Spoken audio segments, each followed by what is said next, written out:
o'clock. I'd like to call to order the meeting for the Hearing Aid Dispensers Committee. It is 9:01. Members are present at the Sacramento location. Therese? Todd Porges. Here. John Danderman. Here. Carl Sanders. Tulio Valdez. Here. I'd like to start off asking for public comment on the agenda. Seeing none, if the moderator can. Certainly, this is the moderator, and I would like to remind the board members that the audio system is very sensitive, so you will want to speak loudly and directly into the microphone. If anyone would like to make a comment for an item that is not on the agenda, you may look for the hand icon and click that to raise your hand, or you may look for the question mark icon, click that, type the word comment into the text box and click send. Each speaker will have 3 minutes to speak with a 30-second warning. Are there any suggestions or comments on topics not on the agenda? There are currently no members of the public. Thank you.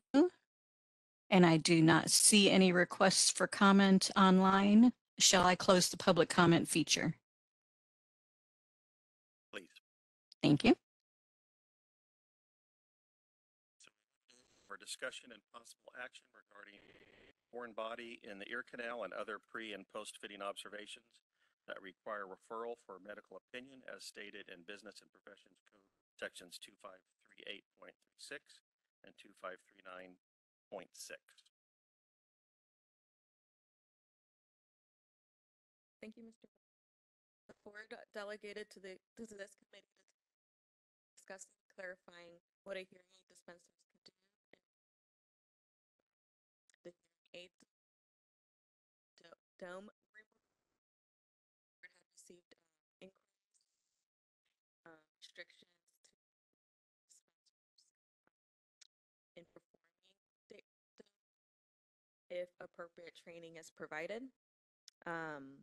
The board did receive procedural document from training provider and how this procedure would be performed. And in the memo, you'll see the step-by-step procedures of what was in that document, as well as post procedures. And so, as mentioned, this is related to Business and Profession Codes, section 2538.36 A7, which requires that if there is a visible evidence of significant serum accumulation or a foreign body in the ear canal of a hearing aid user, a hearing aid dispenser must have a written recommendation to hearing aid user that consulting with a licensed physician is in the best interest prior to fitting and selling a hearing aid.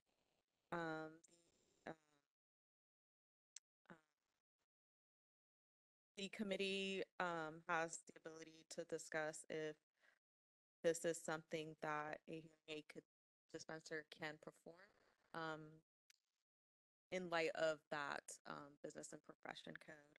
So that's what's being asked. The public would like to know it's allowed. So looking at this, and as I look at the code, and this is why I think we need to talk about it and maybe get it more in writing, if you will, because the code, as it refers to, my concern is we're talking about with dome removal is actually post-fitting.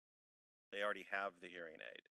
The code discusses prior to fitting and selling a hearing aid. This is what happens after. So that's basically one of the FDA red flag questions that if we get a yes to, then we have to refer them to the doctor. This is after the fact. And my concern is, okay, there's a loophole there. that can be exploited if someone were to, say, come before the board for disciplinary, oh, well, they took this dome out of my ear and bled or something happened. Is it actionable by us or not? Because it's very much a gray area. So as I see this discussion, it's really two parts. First part is what's allowable. And then if it's allowable, then we can look at the procedures. Clearly, the code is not meant to be a how-to. We already truncated down a whole section on advertising because we wanted how-to. So I don't think it's necessarily appropriate to have in the code a how-to. But this does what they printed, at least gives kind of a guideline, and we can see where they're. So I'd like to first open the discussion for whether or not having a dispenser go into the ear to remove a dome and what that may look like. Is it if the dome is visible to the first bend? Is it to the second bend or beyond the second bend? My feeling is if it's visible and I can see the dome, which is I see to the first bend, that may be something we might want to look at. But if it's to the second bend or beyond, clearly that would have to be, I would think, something would have to be heard. So, I mean, let's just start it from there and see where it takes us. I think in practice, like, have opinions about what we should or shouldn't be allowed to do as dispensers. Moving a dome or things that are required as part of doing our jobs. But I would need further clarification. I'm hoping we get further clarification today on how we can address that, in the sense of how I read it is you can't do foreign body removal. Audiologists can't, dispensers can't. So I would just need to understand how the board could circumvent what's written there. Because I know in the past that's been a challenge by audiologists in trying to get being allowed to remove things like that. And then there's this whole thing where they are supervised by a physician, and that was a huge challenge for audiology a decade ago. So do we have the authority to make those changes? Because I was under the impression we did not. This is where I want to talk about. Right now, the statute talks about pre-fitting care. So both for dispensing audiologists and for hearing aid dispensers, the statute's the same, right? So in pre-fitting care, if you see these things, you need to provide. So it's on both sides. And that's in page 1 of the attachment that has 2. So the first statute, 2538.36, is for hearing aid dispensers, and 2539.6 is for dispensing audiologists. So they're both the same, but they're also both talking about pre-fitting care. They are silent about post-fitting care, and what does that look like? Now, oftentimes we would infer, okay, well, if it's prohibited before, it's prohibited after, but silent to that, which does beg the question of, should our statute have more about post-fitting care, because pre-fitting care, and we are going up for sunset in a couple years, so it could be one of those clarifying things it asks as well. That we think these apply both to pre and post-fitting care, and then of course any regulations could clarify or make specific the statute. The other question being, it's pretty, I mean, even in the audiologist section, right, 2530.2 on page 3 of the attachment, when it talks about through, it's the statute. So of course we can clarify and make specific, but it does say non-routine removal. And it's kind of specific. And so what is routine removal? And we start getting questions about all these different things. And like pre and post fitting care needs a little more development maybe by the board. And for that purpose, also we'd want to seek a statutory change. So it's not something we can change on our own. We can't change statute. We can propose legislation or find an author for us, but as a board, we're going up for sunset pretty soon. hey, this is an area of the statute that is somewhat vague and gray, and especially if we say, oh, we think these apply pre and post fitting. So let's just ask them to change it for both. And then if we need to say what part is still not clear. Me, that part of it is that this rate, what we're talking about, receiver and the canal hearing aids, didn't even exist when it was created. There are a number of regulations that I think need to be updated to what's going on in our industry today. Talking specifically about one thing, and I don't want it to become generalized. Well, what about what's this or what's this? Because we're not talking about cerumen. There is no slippery slope. We're talking about dome. Is dome a foreign object? It's a part of the hearing aid. What is a foreign object then? Right. So, I mean, these are ambiguous, kind of nebulous things that I think need to at least be addressed, because it does happen. And I think we need to make sure that there's some sort of guideline to go forward, because it clearly states pre-fitting. So I think we need to have something that addresses post-fitting.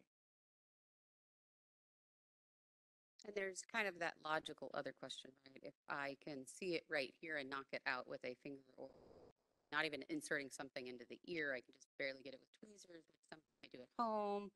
I know, I'm just saying as a lay person over here.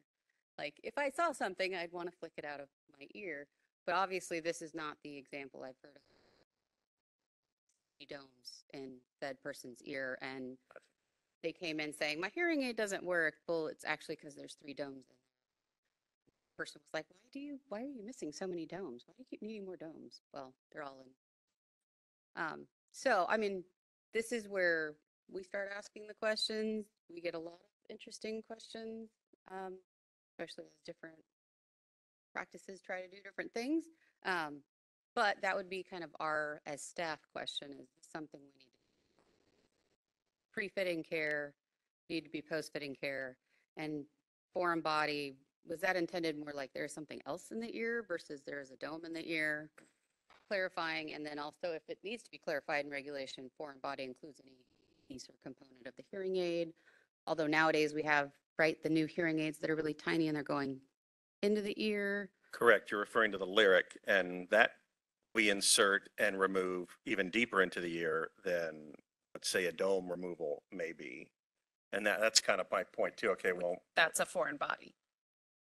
the- By the definition of a lyric or foreign the- body, the lyric, right? Because by definition of a foreign body, it's not something innate to the ear. It's not Right. something naturally there. So it is a foreign body. And we are putting these little hearing aids way deep Right. in the ear canal next to the eardrum and taking them out. So we are already, as a field, Yeah. kind of ignoring this. Right. And that's why I do think it's a valuable discussion to have, and it's valuable to really think about how we can expand it further, because we want to balance the safety of the consumer with being able to get the services they need rendered. And right now, the way it's written is really antithetical to them being able to get the services rendered without having to go so much longer, maybe months longer, without getting the service because they can't get the ear cleared or whatever the case may be. And is it really necessary, given that hearing aid dispensers and audiologists work more in the ear canal than most medical physicians do, spend more time there than most do? So is it really a safety concern, or is it not? I don't think foreign body is ambiguous. I think foreign body is pretty clear, but I don't necessarily think it's the. Well, the reason why I say ambiguous is because I've seen people with batteries in their ears, Mhm. you know, Bugs. bugs, Oh. bits of Q-tip. The battery was the particularly fun one. And those are not things that, to me, I see that as a foreign body, because in my mind, as a dispenser, I differentiate between what's a hearing aid or a component of a hearing aid versus something else. Whether or not that's a definition we want to make or not, or if something we can make or not. You know, again, that's a part of why I wanted to have this discussion today, so we can address this. And it becomes a matter of what was placed there intentionally or unintentionally. Right. And that's actually a very good kind of delineation. And the Yes. dome, that's still that whole question, because the dome was left behind at the removal of the device. Was that intentional? I intentionally put it in, but Right. I unintentionally didn't get it out. And what is the spirit of why it was written the way it was written? When Is it was written. When it was written? Is it written because the fear was that it's dangerous to have an audiologist or a hearing aid dispenser going down into the ear canal and potentially scraping the walls or accidentally butting into the eardrum or something of that nature? And therefore it was written to prevent that risk. And that was why it was written that way, in which case then we're splitting hairs and we're not really following the spirit of the statute in the first place, right? Yeah, but I mean, since we can't divine that, I think that's just going down a rabbit hole that, you know, is not necessarily keeping us on task, if you will. What's in front of us is the dome. Do we want to regulate that? Do we want to have a regulation that basically covers this type of an object in the ear, and whether or not a dispenser or dispensing audiologist is allowed to go in there and retrieve it? And if they're allowed to retrieve it, at what point is it a safety concern that they should go to an ENT to have it retrieved? That makes sense? Only from my side is that at the time it was written, there was no envisioning that you would be putting domes in the ear. So there is that concept. When was it written? It,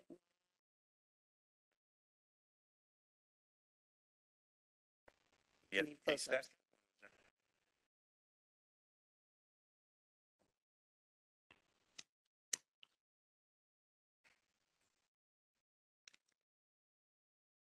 While Sharice is looking that up, and I want to make sure I get the audio here right. While Sharice is looking that up, Paul Sanchez here, Executive Officer of the Board. I wonder if there's when we talk about foreign bodies, if there's a category, if we're trying, for staff purposes or for, enforcement clarification purposes, we're trying to identify those things that maybe aren't foreign bodies. Again, with looking at the spirit of when and why the law was written. Is there a category that we could identify that these things are in the same category of a dome that you would to be able to take out? Well, Just kind of throwing that out there. yeah, so I mean, currently even if you're billing, a physician is billing Medicare for foreign body removal, that's the code that they're using even when they take cerumen out. So I would say it's the way the billing codes are written is when you're removing anything from there, it's a foreign body removal. So in code, for coding purposes for billing, that's how it's written. That doesn't help us. we're going to have to dig deeper. Currently, the only thing we have in here is when the board got merged into the combined board instead of the Hearing Aid Dispensing Bureau and the Speech and Audiology Board. So. So we're talking about the visible evidence of significant cerumen, that particular, That whole section there was pre this board being that combined, whole section was, I mean, I've been doing this for 25 years and it's been probably the same. It's been a part of the FDA red flag questions for at least that long. I mean, it's well predates anything that would be even in a glimmer in someone's eye that, we were going to put a speaker with a dome in someone's ear. I mean, that wasn't even on the horizon at that point. Looked at slim tubes in the early 2000s. That's what I was asking. No, we're talking, It was, We're talking it was written 90. before in-the-ear hearing aids. yeah, It was written for behind-the-ear hearing aids. I mean, a foreign body is a foreign body. And I think with behind-the-ear hearing aids, we had large ear molds, and that was not typically something that's going to get stuck in the ear canal. So I don't think it really was ever to consider post-fitting right. complications. So I do think there is language that has to be put in place, for sure. It's just figuring out what that means. And is there a definition for the term foreign body, or do we just leave foreign body where it's at, because that stands on its own, and have language specifically for domes? The problem with that will be what happens in 3 or 4 years and we have a new type of dome or a new type of whatever it might be. Are we changing the legislation again? And it also doesn't cover lyric, right? Right, I was gonna say, Does not cover- you'd have to put lyric into that category as well. And, is there a generalized term that we could come up with that would umbrella hearing aid components, but not leave open to interpretation? Oh, well, that's a battery. That's a part of the hearing aid. Can I go in there and get that? And that's, so yeah, it does Right. become difficult to define. But I still think it needs to be defined in some way, because the way it's written right now does not cover what we're doing right now. And it leaves too much open for interpretation and, potentially harm. I'm sorry, we have, we've given our lyric users a tool to remove it when it dies in the ear. So, I mean, that's language that probably needs to be addressed if we're going to go down this path. I mean, we're actually handing them a tool and saying, here you go, read the instructions. This is what you do. You put it in your ear, you twist, and you pull it. And hopefully you can snag the lyric and pull it out of your ear, because it's now a dead battery, and you do need to, at least have natural hearing, whatever natural hearing is there. So, And where is that line when you remove the lyric and some of the foam is still stuck in the canal and then you need to retrieve that? Do you now have to refer for that instead of being able to just pull it out and put the new lyric in, and now your patient can't hear again for X number of months or weeks until they get in? So it's a valuable conversation. I just don't know. It seems like the way it was written, pre and post shouldn't matter, right? That it was written to protect the consumer. It was written saying, oh, we're not, audiologists and dispensers aren't, can't do that technique, that it's too risky. And that's why it was written in such a way. I don't agree, with what it says, but it makes me uncomfortable trying to split hairs between pre and post fitting. It's the same maneuver. It's the same risk. It's the same everything, whether it's before or after the fitting. Well, while I do agree with that, but here the issue is that post-fitting, if something happens, we have to be able to have something that we can then hold someone accountable for. Right now, we really can't hold them accountable because it says pre-fitting, and I did this post, so therefore I'm safe. So something has to be done, I believe, in that regard. The other potential possibility is to just narrow the field considerably and just discuss domes, because those are widely used in our industry now. Probably 90% of the fittings are this type of fitting. So they're out there by the tens of thousands. And would it be maybe more advantageous to just narrow it to a discussion of just domes? Are domes allowed to be removed? And if so, at what point are they allowed to be removed? And at what point do they have to be referred? And just restrict the discussion potentially to just that, as opposed to getting bogged down in the greater concept of everything. Just, that's something to consider as well. I think if we were going to address that, then we would be leaving out all the people fitting lyric, which would be, I don't know what the purpose of that would be either, because technically, if we're following technical, right, we shouldn't need to put dome and we shouldn't need to put lyric if we're doing it. So. Right. According to this, we can do it. Right now, we can do it. We can do it. We can go in there and we can grab it however we want, because there's no guidelines whatsoever. This came about because the company put forth guidelines of how to do it.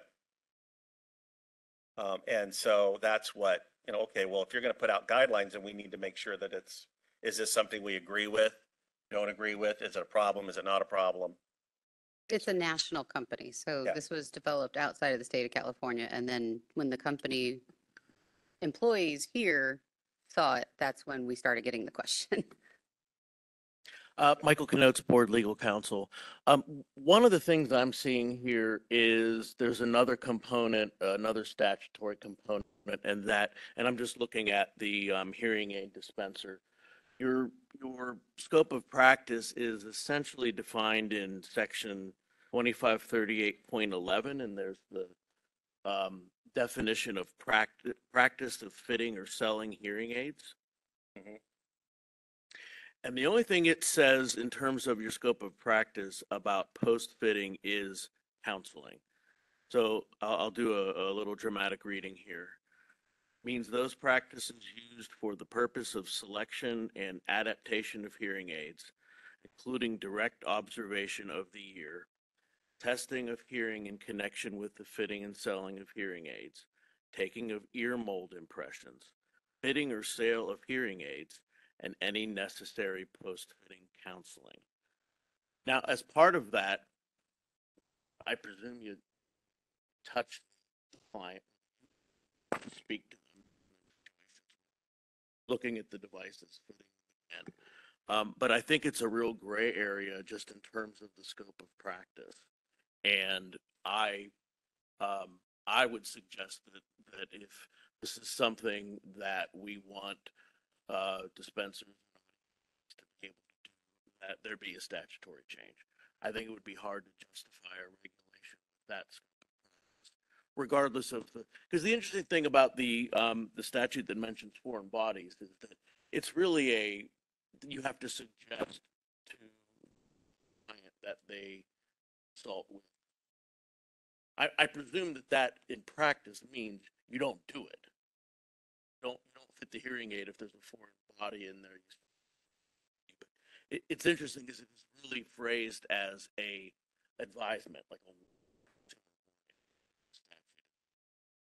statute. I definitely think that there would need to be a statutory change to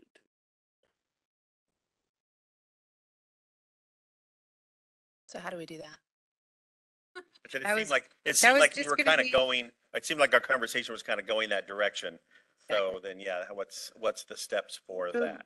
That would be the next question. Do we want to, well, there's strategy, right? So this is going to be a bigger conversation. And if you're going to open up a can of worms, which is anytime you open up a statute, that's a can of worms, right? If you're going to open up the can, might as well take a full tackle look at it, right? Pre and post, make sure it's up to date, make sure we define foreign body versus components of the hearing aid and depths in the ear, for lack of a better word. I know it's first and second bend and things like that, but so that's kind of where we might want to clarify. And then on the strategy side of, will this be a discussion that we need to have a couple times next year where we really delve into the weeds on this, take a really detailed look, and then we come up with a proposal. That proposal can either become a ledge proposal the next year where we look for an author to just do this, or because we'll be going up for sunset rather quickly, in a couple years, it could be one wholesale thing where we say, this is an issue the board has identified it's vague and it needs clarified in our statute and our practice act, and we would like to address this as part of our sunset. Presuming it's not controversial. If it's any bit controversial, you generally don't want to put that in your sunset. Just to add to that, I think it's a matter of narrowing down what we want, what law we want to change. And we have some time to make that determination as to whether it would be a controversial. This sounds like something that we're going to probably want to do outside of the sunset, maybe prior to, but we could bring it up as a part of that. We'll have time to discuss it. And we That's would want to circle in the otolaryngology group because of how that worked out with the fees issue, that they were a little late to the party. So we wouldn't want to develop a proposal and then for it to have problems at the end. So we would definitely want to reach out and talk about, safety and those kind of things as well. Yeah, I mean, I think it's something we need to start tackling. Absolutely. It's just something we need to move forward with. The field has changed. Yeah, Things have changed. considerably. So in that vein, then I think we we would want to propose statutory changes. We'd want to have staff start working, and maybe the committee can delegate us 2 members to work with during the downtimes in between meetings to start looking at what kind of language we might want to add, subtract, that kind of information, so that we can prepare and also provide any research, start doing the outreach, and then also have some language to look at. And then that can move forward next year. Legislation obviously starts, just so we're all aware, it starts again next January. So it wouldn't be next year. So it'd be a couple years from now. But with that clarification from Michael, we would know the dome removal right now is a no-go, just by the reading of the statutes as they stand. But that we need to clarify this, and we're working on that. Is it a no-go? So the way it reads, does that mean the lyrics no-go also? Yeah, I didn't our get issue. that from Michael that it was a no-go. I got that it was a gray area, but, Oh, sorry, that's what I thought I heard, was that with the scope of practice and the other statute, that it's a no-go on removing domes. The fact that you're inserting a hearing aid is part of the fitting of a hearing aid. So Right. I don't see that as a problem. Right. And then if said hearing aid is being removed by the patient themselves, that's kind of outside of it.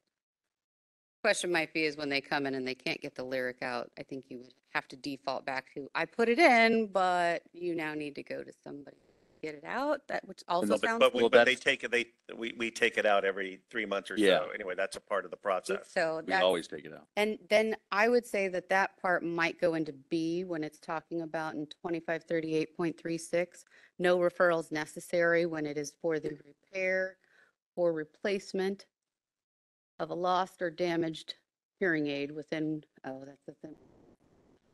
Well, it would be within 1 year of purchase because they don't actually buy them, they lease them. See, So, there you go. So, yeah, so that would that's fall under covered by B. that.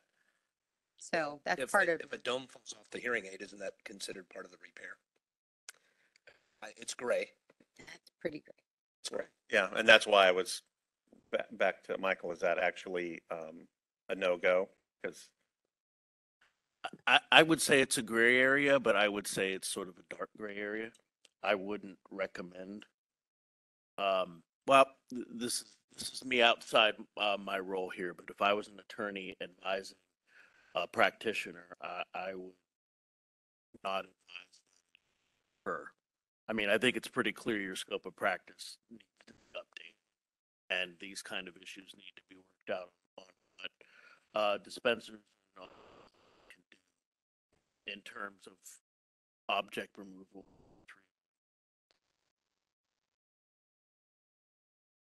so gray. Dark gray. In I think- general, I would I also mean, basically, default we're to, not- we don't provide legal opinions. Right. for Yes, our I mean, advice. in the end, we're not, essentially what we're saying is it's just going to stay the way it is. For now, Yes. and that we should which is work on revising all of it. Wild West. I think I wanted to go back how Michael had mentioned that in 2538.36 it's an advisement. So it usually, prior to putting a hearing aid, you're supposed to let the consumer know that because they have a foreign object or accumulation of cerumen removal. And so that's why I think staff interpreted it as hearing aid dispenser can't do it, because you're referring the consumer to an actual licensed physician. So, Well, that and referring back to the scope and how the scope is written. That's really where it becomes more relevant. That is not within the scope as it's currently written for any retrieval.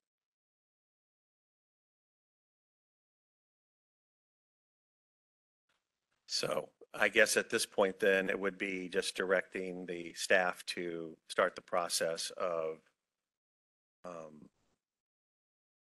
updating the statute, looking at the scope of practice. Looking for language, and if you, the chair would prefer to delegate us 2 members to work with, that often is helpful so that we can bounce different ideas off, especially since we are not practitioners and we don't use the language.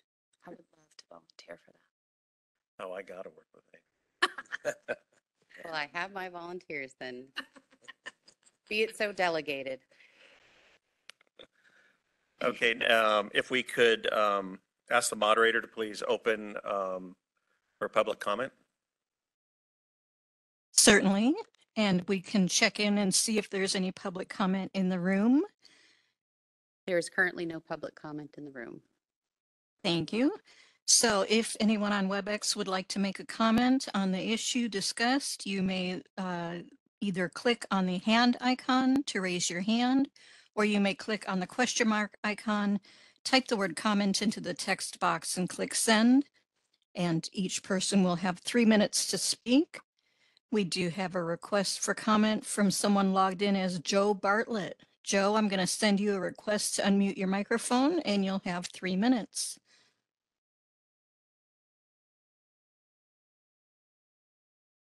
And you're unmuted. So go ahead, Joe. Okay, very good. I just wanted to, I appreciate having this conversation because we've all come across that with some sort of a dome down in the ear. And you guys were talking about lyric earlier on. When we are doing impressions of the ear, we've been talked to by the manufacturers to make sure that we're putting our cotton or our blocks as far down in the ear canal, even on top of the eardrum. So there is a level of expectation, even right from the get-go of getting a license, performing something across the entire ear canal. And I know that the safety of our patients and the safety of the consumer is always number one and critical. But if this is something that it can be less ambiguous, I feel that it's important. And I know that HHP and anybody, we can definitely help with any kind of further questions or comments from the field if you guys need any of that. But I do appreciate the conversation.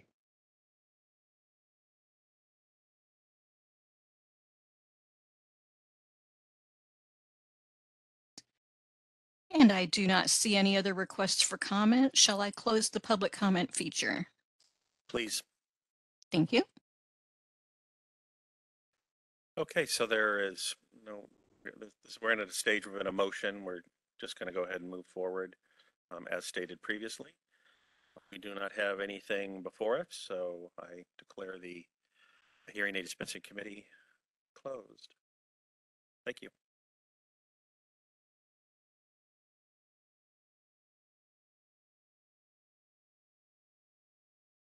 Hello, everyone. I'd like to welcome you to the Speech Language Pathology and Audiology in Hearing Aid Dispensers Board meeting.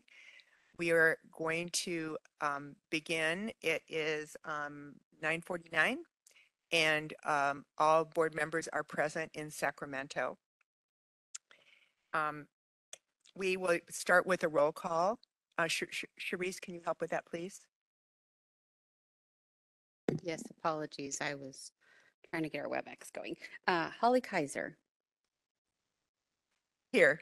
Todd Borges, Here. Karen Chang, Here. John Danderin, Here. Gilda Dominguez, Charles Sanders, Here. Tulio Valdez, Amy White. Here. You have a quorum. Thank you for that. First on our agenda is we would like to acknowledge Dr. Marcia Raggio for her service to the board. We'd like to thank her for many years of service. Mr.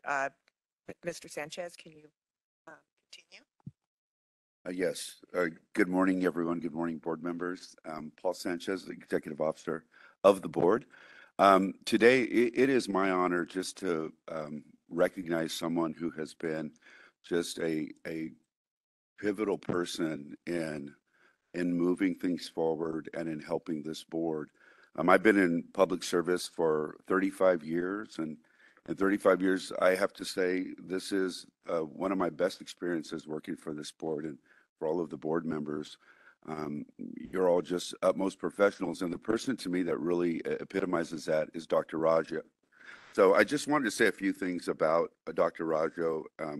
We have for her a certificate of appreciation from the board.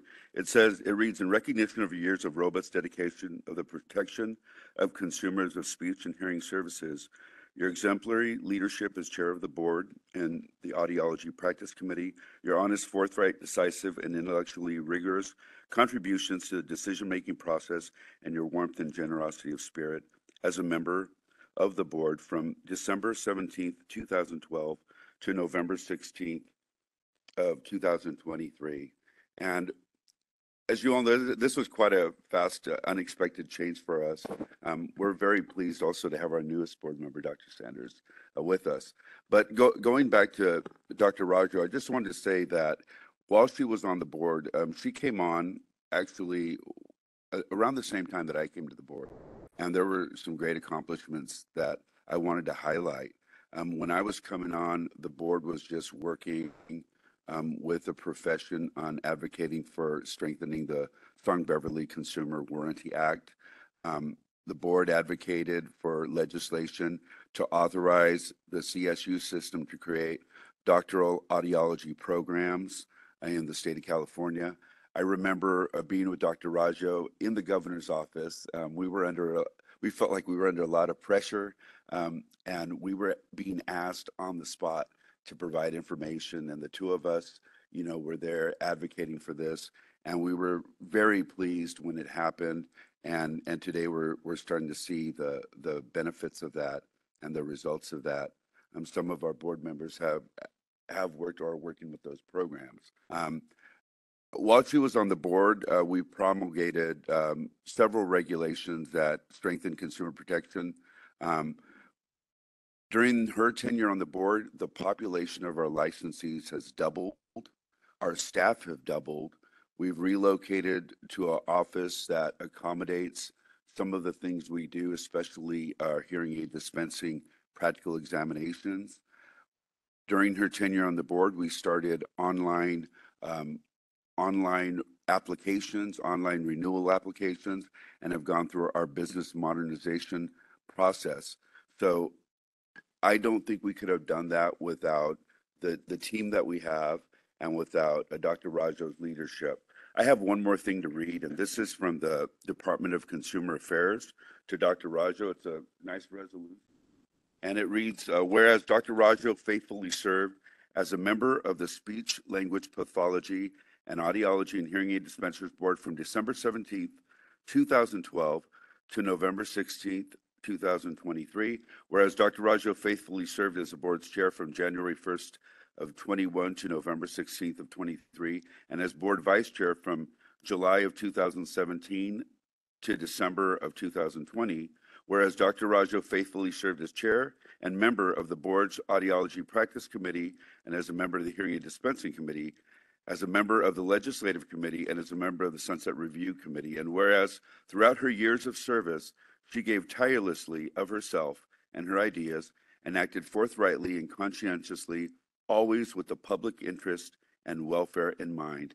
And whereas she discharged these important responsibilities in a manner reflecting great credit upon herself and the board, and whereas her colleagues wish to express her their high esteem and regard, now therefore be it resolved this December 1, 2023, that the members of the Speech Language Pathology and Audiology and Hearing Aid Dispensers Board express heartfelt appreciation to Dr. Marcia Rajo for the outstanding contribution she made during her term of service to the board. We wish you could be here with us, Dr. Rajo.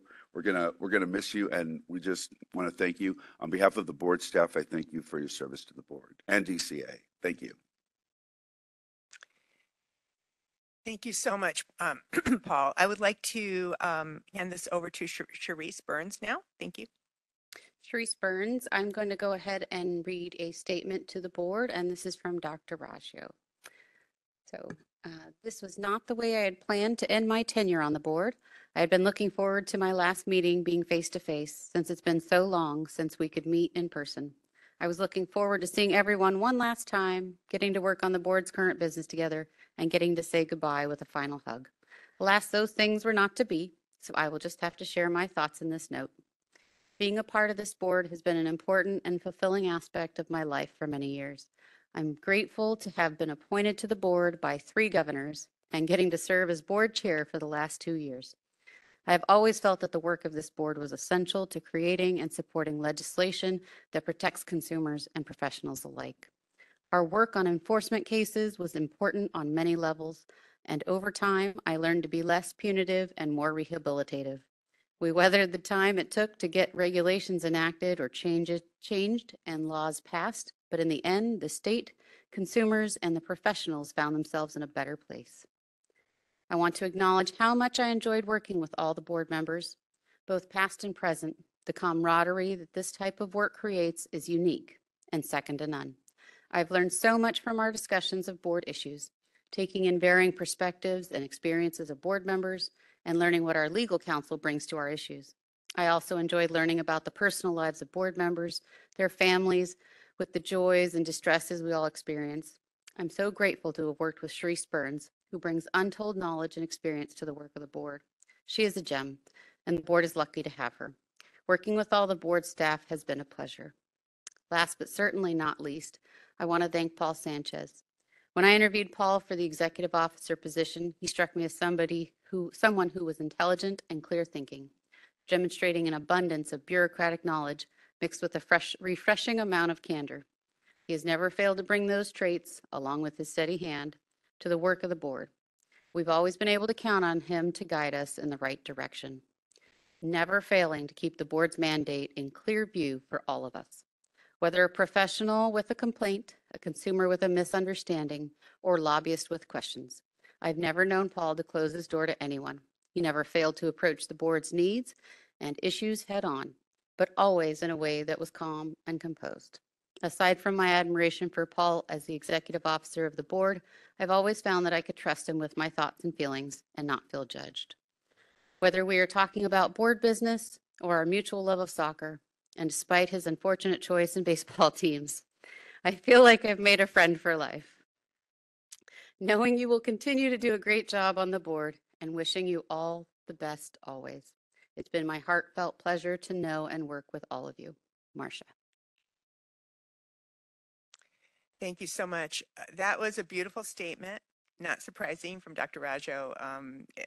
We really do miss her today. I'd like to say a few words. We're going to open this up for board discussion. I feel honored that I was able to serve on the board with Dr. Rajo. I learned so much from her, and she was very generous with her time and her wisdom. We had several meetings on the weekend, emails going back and forth. It's interesting to think about, we only actually met each other in person a couple of times because my term was during the pandemic and so much of what we did was virtual, and yet we did get to know each other through our work on the board and preparing for the Sunset Review. And I just found her to be an exemplary leader and patient, kind, warm, and so highly professional. And I will miss her and plan to continue to stay in touch with her because we have become friends. So thank you so much, Dr. Rajo. I'd like to open up for any other comments or discussion.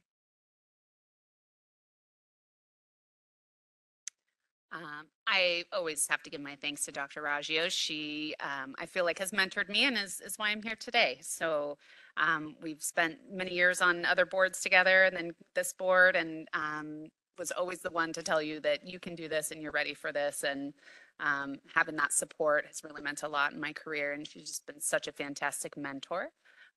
And thank you, Marcia, and we'll see you soon. Having being a public member of the board, I don't do this full time. So I want to thank Dr. Raggio for explaining very complicated subjects of audiology to me. When we go out to dinner, she'll explain different things and whatnot. So thank you, Dr. Raggio. And I was very surprised when I didn't see her, like I wasn't going to see her. Thank you. If I may, I too joined right before the pandemic, so never got a chance to be with Marcia in person very often, but she was always someone I found of integrity and thoughtfulness, and her voice was, always very appreciated on the topic, so she will be missed.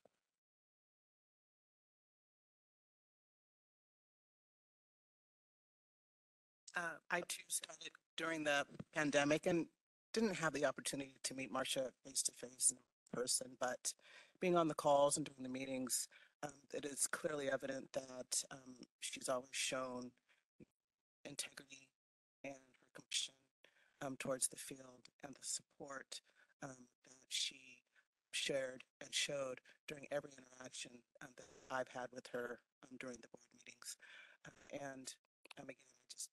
Again, I could see that her leadership is evident, and she's made a great impact to those in the field. So thank you for your service.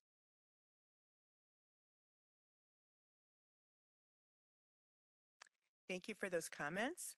I would like to open up the WebEx for any public comments, please. Certainly, this is the moderator, and we have opened up for public comment.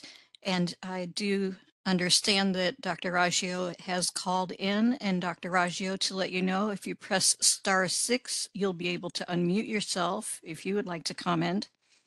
Or if anyone else would like to comment, they can look for the question mark icon, type the word comment, and click send, or raise their hand by clicking on the hand icon.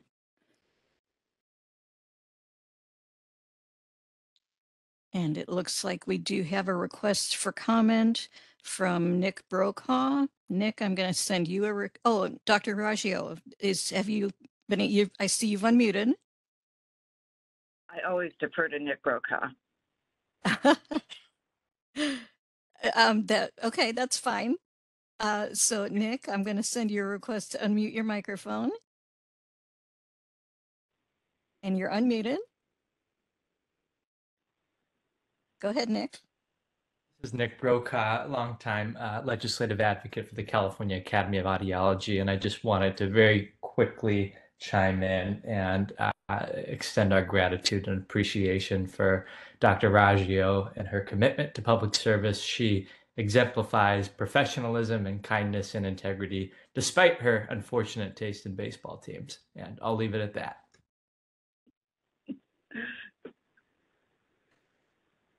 And it looks like that was the only request for comment at this time. So Dr. Raggio, you're welcome to speak if you'd like to. Okay. Well, baseball aside, I'm humbled.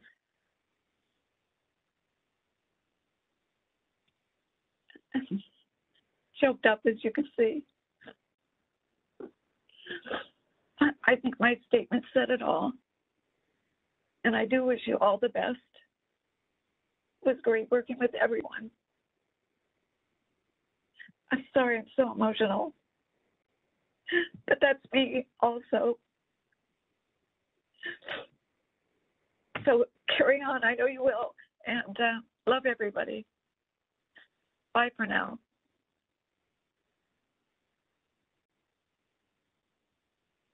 Oh boy, I don't just say thank you so much for joining us, Dr. Raggio. We miss you. Are there any more public comments? I do not see any requests for comments from WebEx users. Okay, you may close the comments, please. Perfect. Thank you. Okay. We are moving on to agenda item 6 for review and possible approval of the August 24th to 25th, 2023 board meeting minutes. Maria, can you please present this to the board? Thank you, Ms. Kaiser. The minutes includes the board meeting with updates of board activities. At this meeting, the board swore in a board member, changed its position on SB 372 regarding name and gender changes, and SB 612 regarding fees, proposed changes to regulations regarding approved institutions and hearing aid dispensers trainee and temporary license supervision, and responded to public comments on proposed regulations regarding slip of supervision. Also included are the minutes for the Audiology Practice Committee.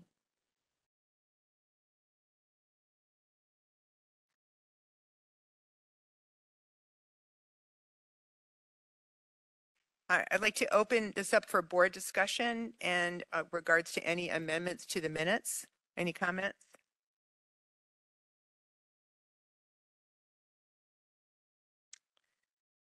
Seeing none, I'd like to ask for a motion. Sorry, is that right? to ask for a motion to approve approve these minutes. Motion to approve the minutes? Thank you. And a second? Second. Okay, thank you. Um,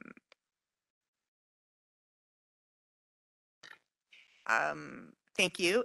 We'd like to ask for public comment now. So can the moderator please open the WebEx? Certainly. And I guess we should check in at first. Are there any public comments in the room? There are no public comments in the room. Thank you. And if anyone would like to make a comment on the minutes, you may look for the question mark icon, click that, type the word comment, and click send, or you may raise your hand by clicking on the hand icon. Each speaker will have 3 minutes. Are there any comments on the minutes?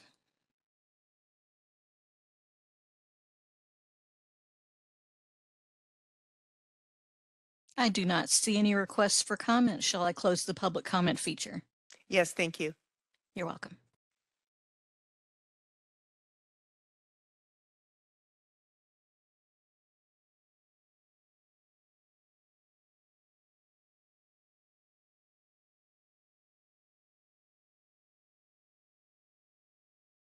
At this time, we'd like a vote to approve these minutes. See, Grace, do you want to do a roll call for that, please? Thank you. Absolutely. Holly Kaiser, Yes, yes. Todd Borges, Aye. Karen Chang, Aye. John Danderen, Gilda Dominguez, Aye. Charles Sanders, Aye. Amy White. Aye. Motion passes.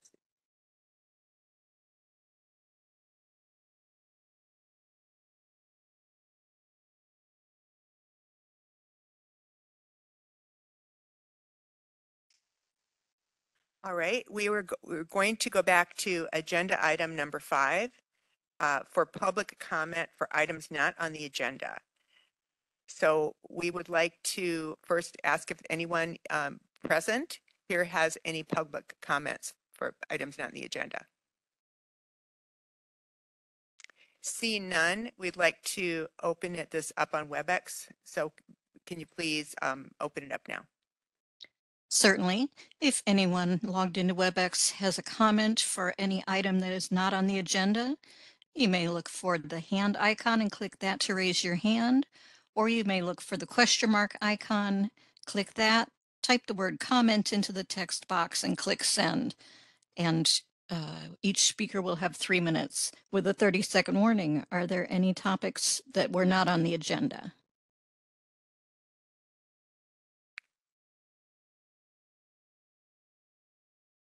I do not see any requests for comment. Shall I close the public comment feature? Yes, thank you very much. You're welcome. All right, we will continue to agenda item number 7, the DCA update, DCA board and bureau relations.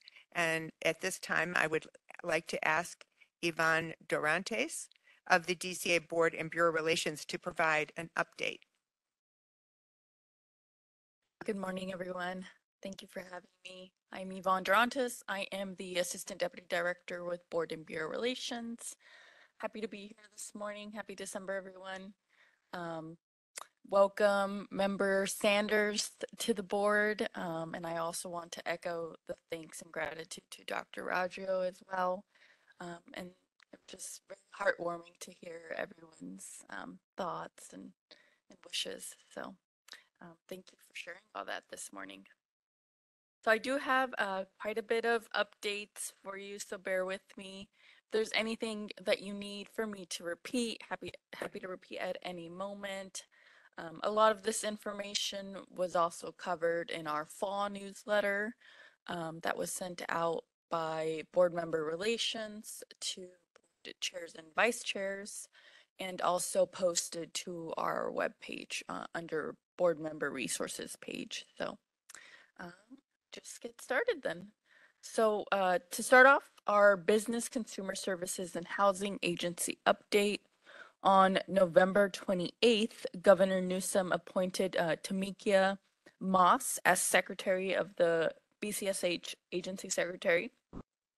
Secretary Moss has been the founder and CEO of All Homes since 2019 and previously served as the CEO of Hamilton Families from 2017 to 2019.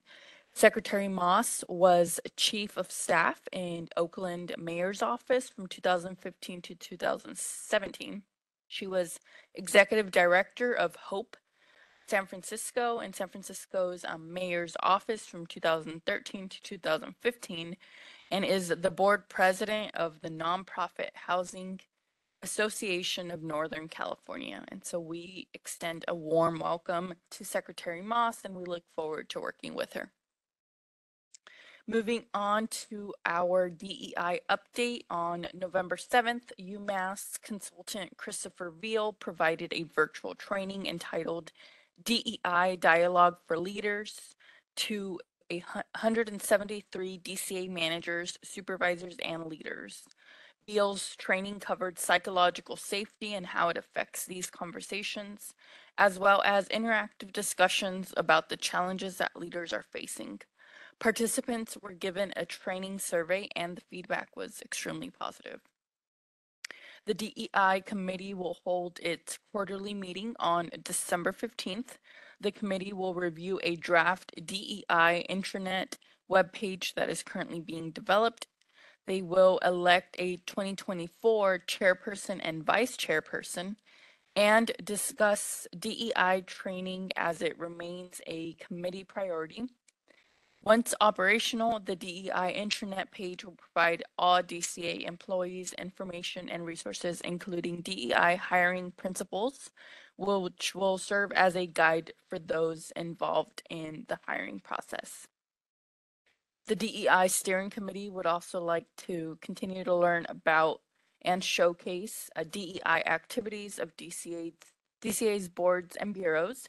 And so if your board does have any DEI efforts you'd like to share, please send them our way.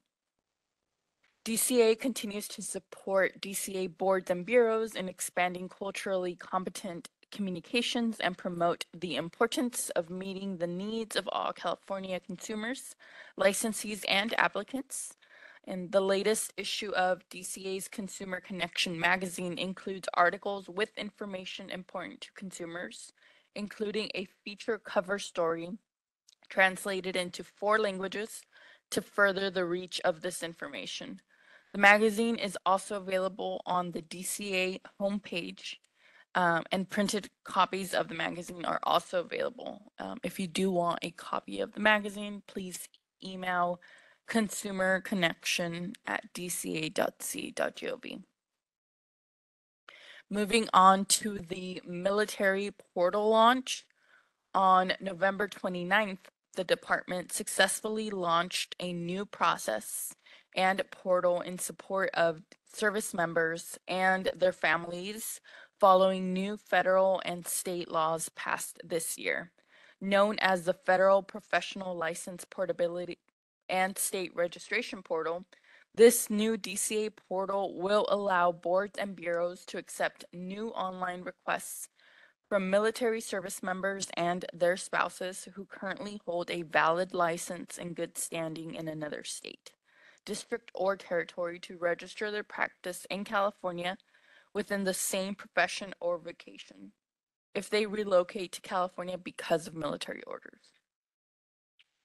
This online portal will allow DCA to properly receive, track, and review requests to ensure compliance with federal and state law. In addition, DCA's military resources page and board bureau licensing web pages have also been updated with federal professional license portability and state registration information. It is vital that we provide service members and their families coming to California under military orders with the highest level of consumer service and assistance. DCA continues to strongly encourage all boards and bureaus to streamline internal processes, use single points of contact for military licensure requests, and process all military requests as quickly as possible. Developed and implemented completely by DCA staff, this was a huge accomplishment. for DCA, and we are very proud of the talented teamwork that we had that made this portal a reality. Moving on to in-person meetings and the Bagley-Keene Open Meeting Act. As a reminder, DCA boards and bureaus may conduct entirely remote public meetings without noticed locations accessible to the public through December 31st of this year, so long as the public is able to participate in the meeting remotely. Commencing on January 1st of 2024, 4 meeting options will be available pursuant to the Bagley-Keene Open Meeting Act.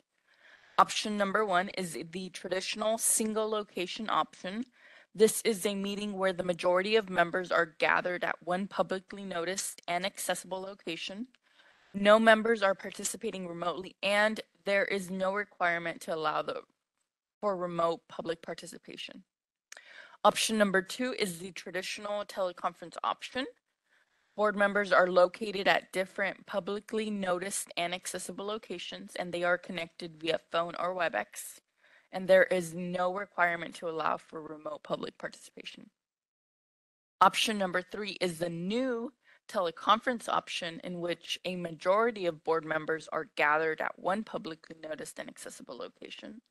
The extra board members above a majority can participate remotely from private non-public sites, and the meeting must allow for remote public participation. And finally, option number 4, which is the new advisory body teleconference option. All members of an advisory body can participate remotely from private non-public meeting sites. The meeting must have at least one publicly noticed and accessible location where at least one board bureau staff is present and where the public can participate in the meeting.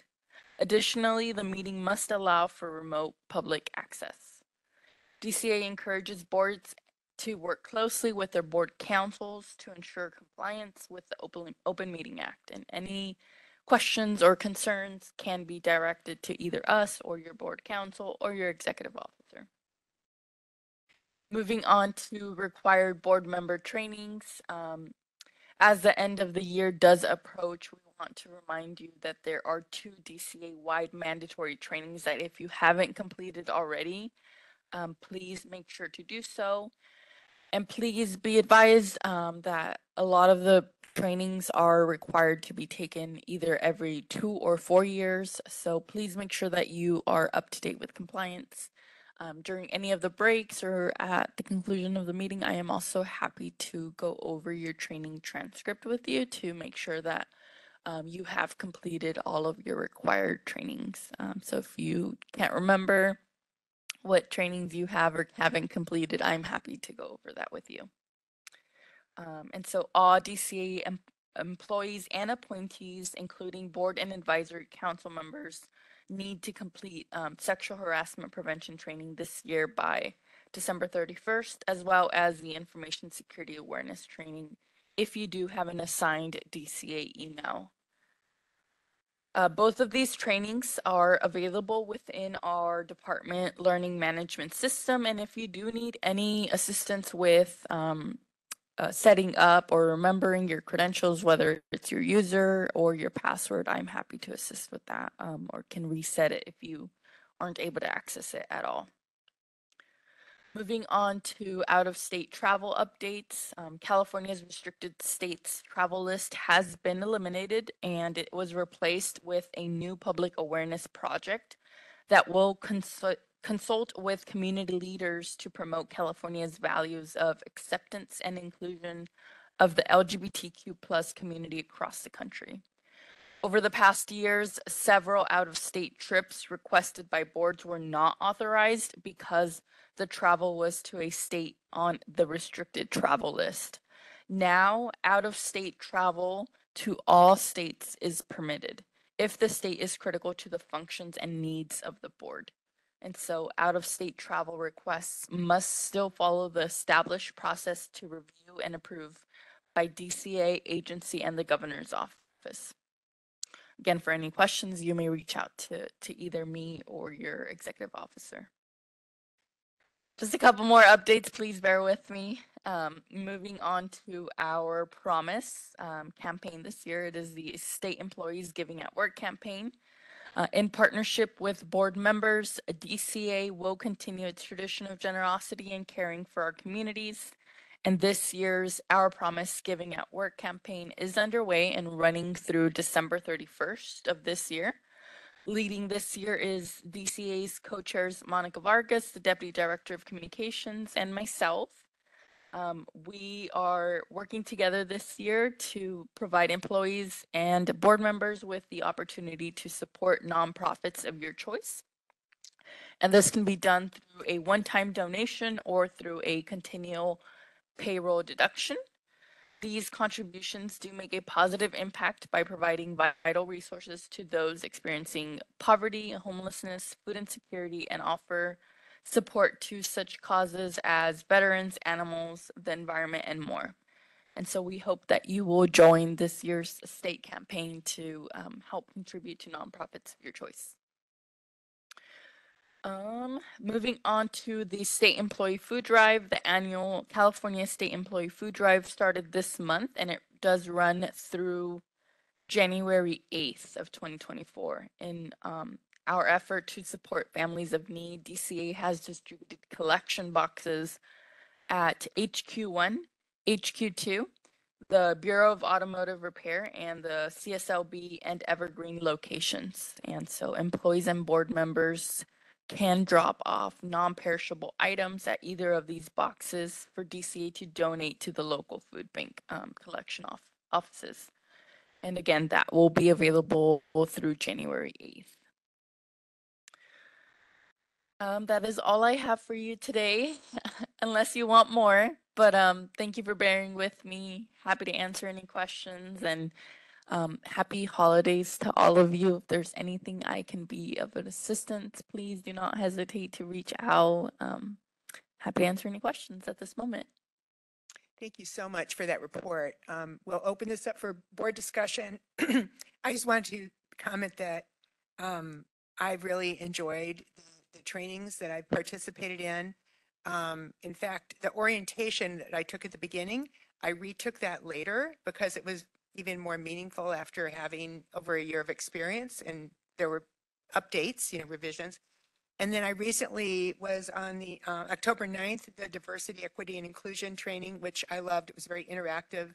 And so I really appreciate what you're doing. I'm going to open this up for any board discussion. Just a quick, I recently also took one of the board trainings, and I thought it was very helpful and very informative on what we should be doing. And then just a quick question. Do you know when the 700s are due? So the official deadline is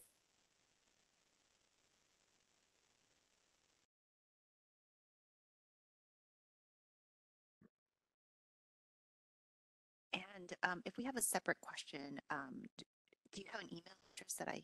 Yeah. So it is Yvonne, YVONNE, dot Dorantes, DORANTES at DCA.ca.gov. Okay, sorry, I got DOR. DOR, And then AN, A as in apple, N as in Nancy, T as in Tom, ES.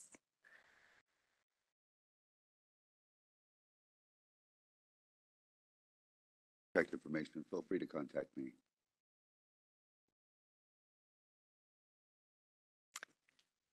Is there any more board comment? And I can send out my contact information to the board members so that you have it. Okay, thank you. Since there is no one in the public here, I'd like to ask the moderator to open up for public comment on WebEx, please. Certainly.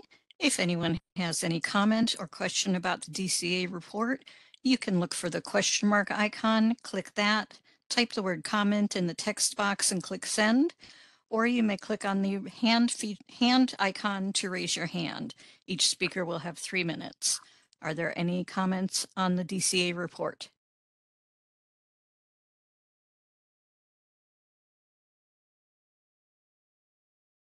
I do not see any requests for comment. Shall I close the public comment feature? Yes, thank you so much. You're welcome. All right. This is the last meeting of this calendar year, and we will be holding elections for officers later on in the meeting this afternoon.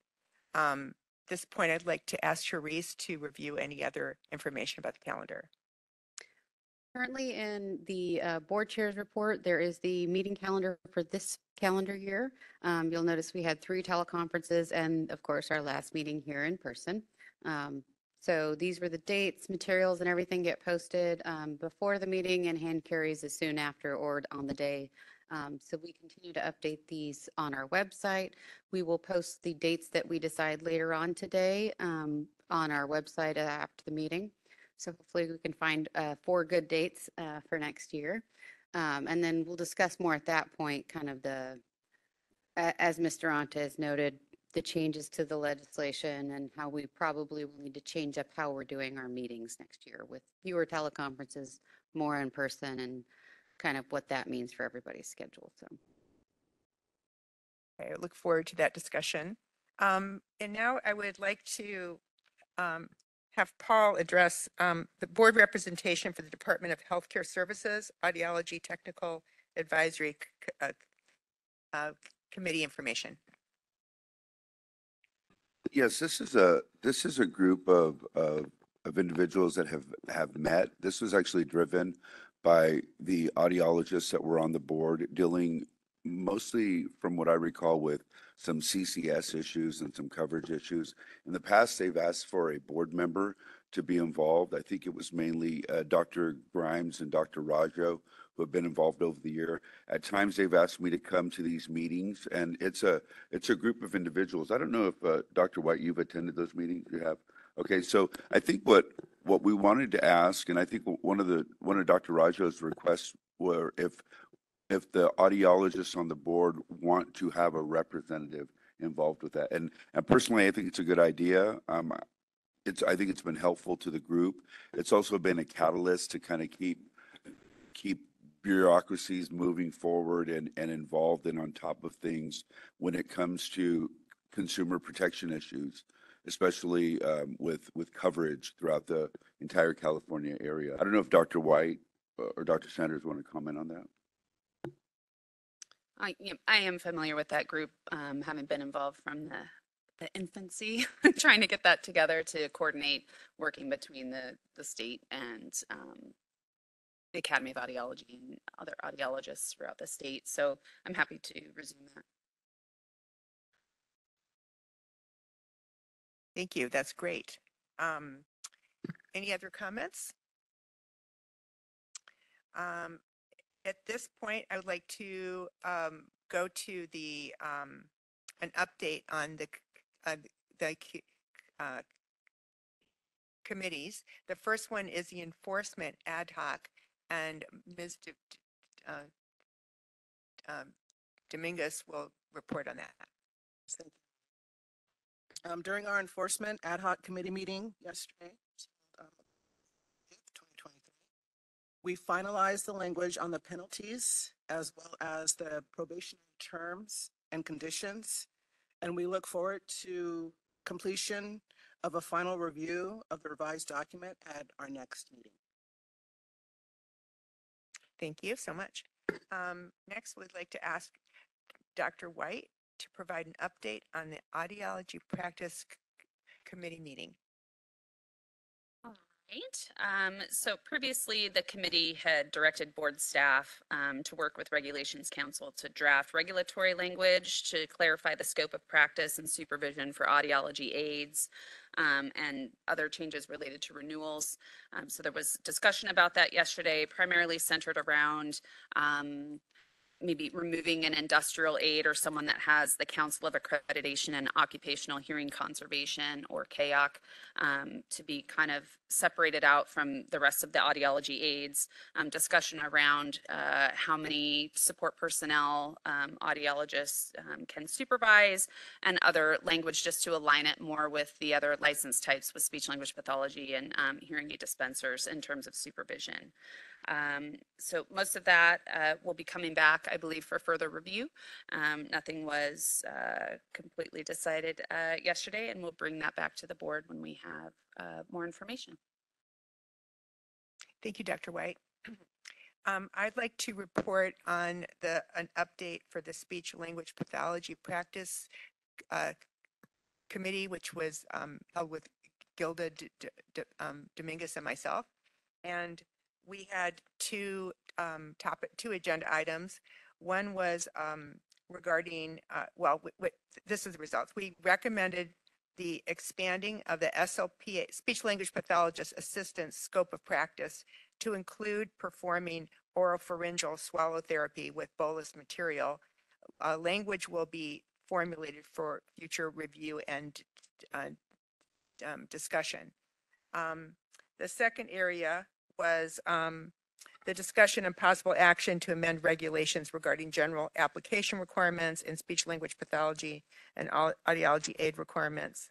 And these, this is something that Dr. White just addressed. We had no changes to what the audiology committee decided.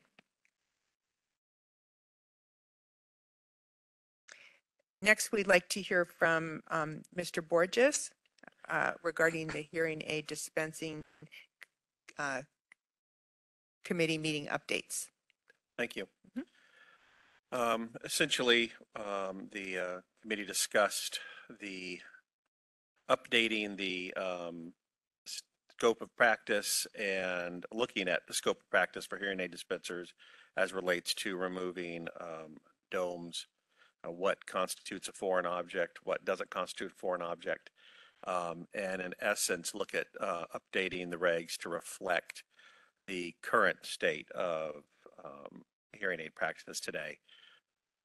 So we have asked the board staff to begin putting together language with the thought of eventually, what do you say, legislation to change the potentially zero in on what that means and get a little more clarity as to what can and cannot be done from a more legal standpoint. So there's a lot more clarity out in the field, what we're allowed to do.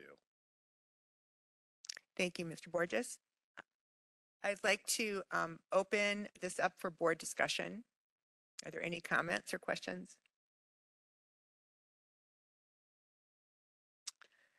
I would like to open this up to anyone in the room. There is, and seeing no one here, we would like to, no one to make public comment. We'd like to ask the moderator to open public comment on the WebEx, please.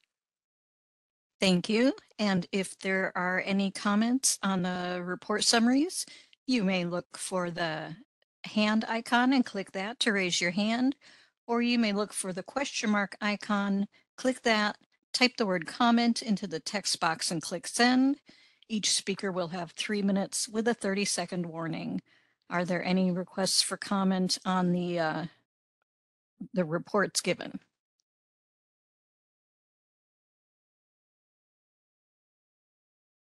And I do not see any requests for comment. Shall I close the public comment feature? Yes, thank you. You're welcome. We are going to take a break right now. I'd like to know from the board, would you like 10 or 15 minutes for this break? Okay. We will take a 10-minute break. So it's 10:40, so we'll come back at 10:50. Okay, thank you.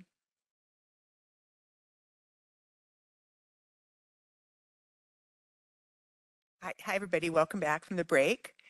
We're going to be continuing on now with agenda number 9, the executive officer's report, and Mr. Sanchez will report.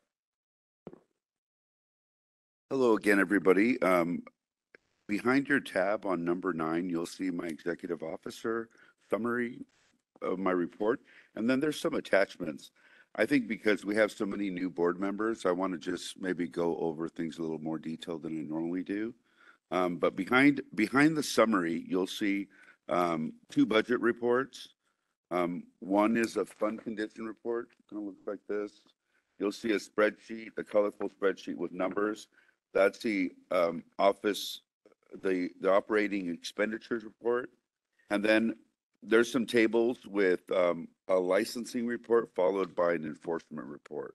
So I'll be referring to those right now as we go through the report. First of all, I just want to welcome all of our board back to being in person. I know it's not the first time, but it feels like it is. And I want to welcome our newest board members, Mr. Dandurand and Dr. Sanders. And also, we didn't announce, but the reappointment of Todd Borges. So I just want to, welcome everybody. I'll start with my administrative update. As we discussed during the last report, we've been pretty hit hard by vacancies, at not the best time, losing our licensing staff. Some of our licensing staff during this business modernization project has been challenging. But the good news is, Therese and I have been going through the recruitment process, making some progress. We filled one position, and the training with that person is going well. She has previous DCA experience, actually came from the board that I worked with before, so she really understands licensing. And I hear from Therese that she's doing a great job. We also have two other vacancies. One position that was added through the state budget process, and then the other one from the previously vacated staff member who retired. So we're in the process of filling that second vacancy, and so actually both of them, but I think one of them we're really close to filling that. So that's really good news because that's going to help us a great deal with our processing and cycle times. Just want to talk a little bit about outreach. We conduct a lot of some in-person outreach for professional organizations that are out there from time to time. I'm always willing to go out there when I can, and I sometimes team up with board members. I think it's a great opportunity for us to work together and to raise public awareness on consumer protection and the board's role in consumer protection.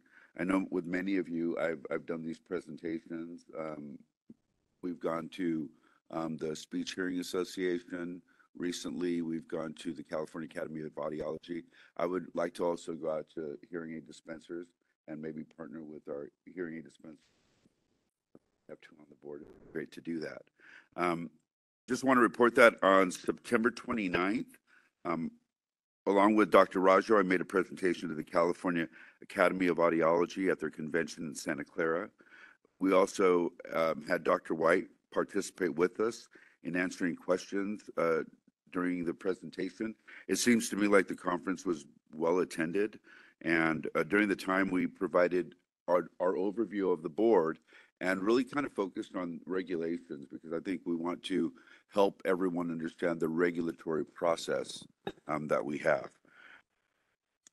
On November 13th, Sharice and I met with the California Speech Language Hearing Association board leaders, Marcella Cardoso McCullum and Robert McKinney, along with their lobbyist, Andrea Ball and Laura Wasco. During that time, we discussed a lot of the issues that are happening with our business modernization and overall concerns that take place with our licensing cycle times. I actually think these conversations have been really valuable because not only have we, provided them with solutions, but they've actually suggested some pretty good solutions with us. I really appreciate the collaboration that we're having with them. And, that is our largest licensing population, so we get quite an impact from those conversations. Next in my report, I want to just cover our budget report. What you have, the first document is what we call a fund condition. And if you're looking at this, I just want to make sure that everyone understands what we're looking at. On that page, that's one of the attachments, we have our 2022-23 fiscal year, along with our current year, and then projections out to future years. The reason we have this report is to just cover the solvency of the board and make sure that we're forecasting that the board will have a healthy fund. The areas that you'd probably want to look at on this report, and again, I'm looking at this report, just want to make sure everyone's on this page here.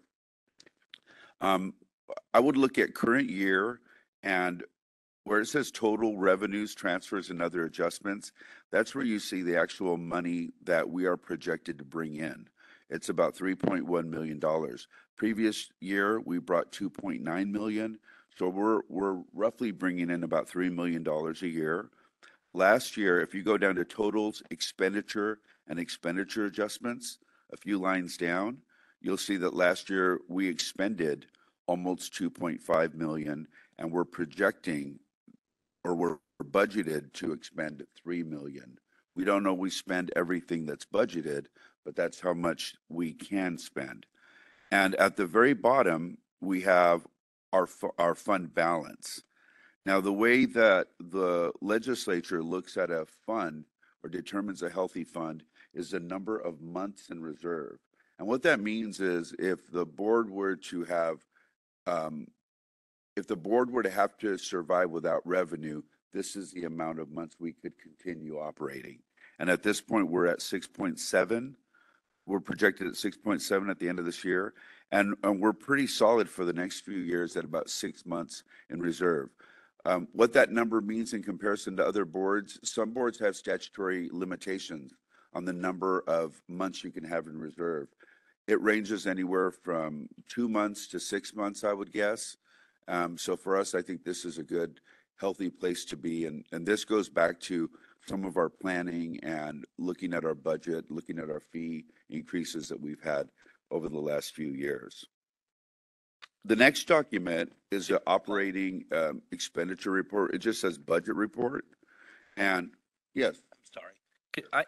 Is it okay to ask a question about, sure, please. About the report?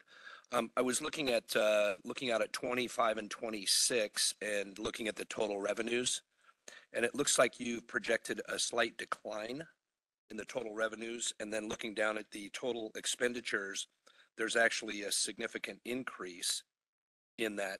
Can you? Yes. Yes, I can. This is really a snapshot in time, and I would say that state budgeting process is a little different and unique than what you would probably see in the private sector. So typically with revenues, budget offices are really conservative in projecting increases in revenue. We know that there will be an increase because there's a licensing population growth. When we go over our licensing numbers, you're going to see that for the first time, we're at 40,000 licensees with the board. When I came to the board, I think we were at 20,000, and that wasn't very long ago.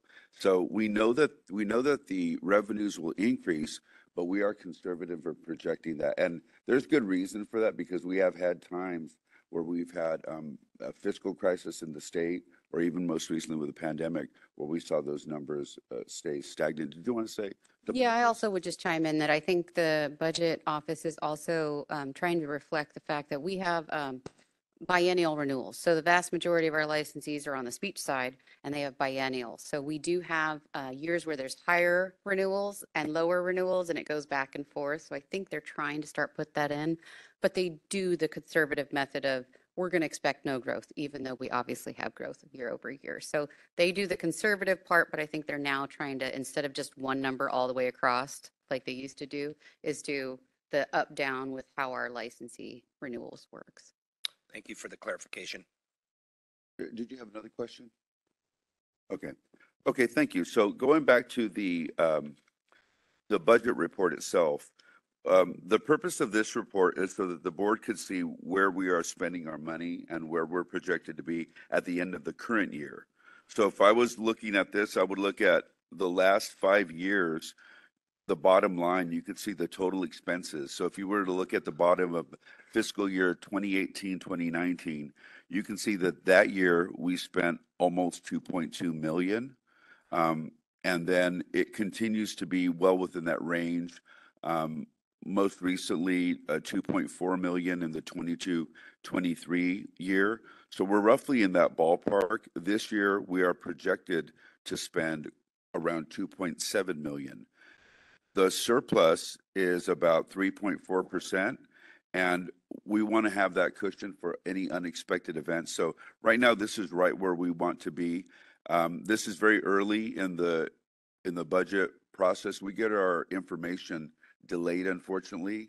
So right now, we're a couple months behind in reporting, but this is based on these numbers. We're actually looking okay. That's your budget report. Are there any other questions on the budget report of the numbers? I have a Yes. question. Do you think 3% is a good, like what is typically a good cushion for boards like us? You know, I think it's a matter of opinion, but I would say roughly 3 to 5%. And typically, you know, I've been in offices where you have a lot of vacancies or where work is not getting done. And when work is not getting done, you're going to have a higher surplus. You're going to come back and tell the board, look, I have a 10% surplus.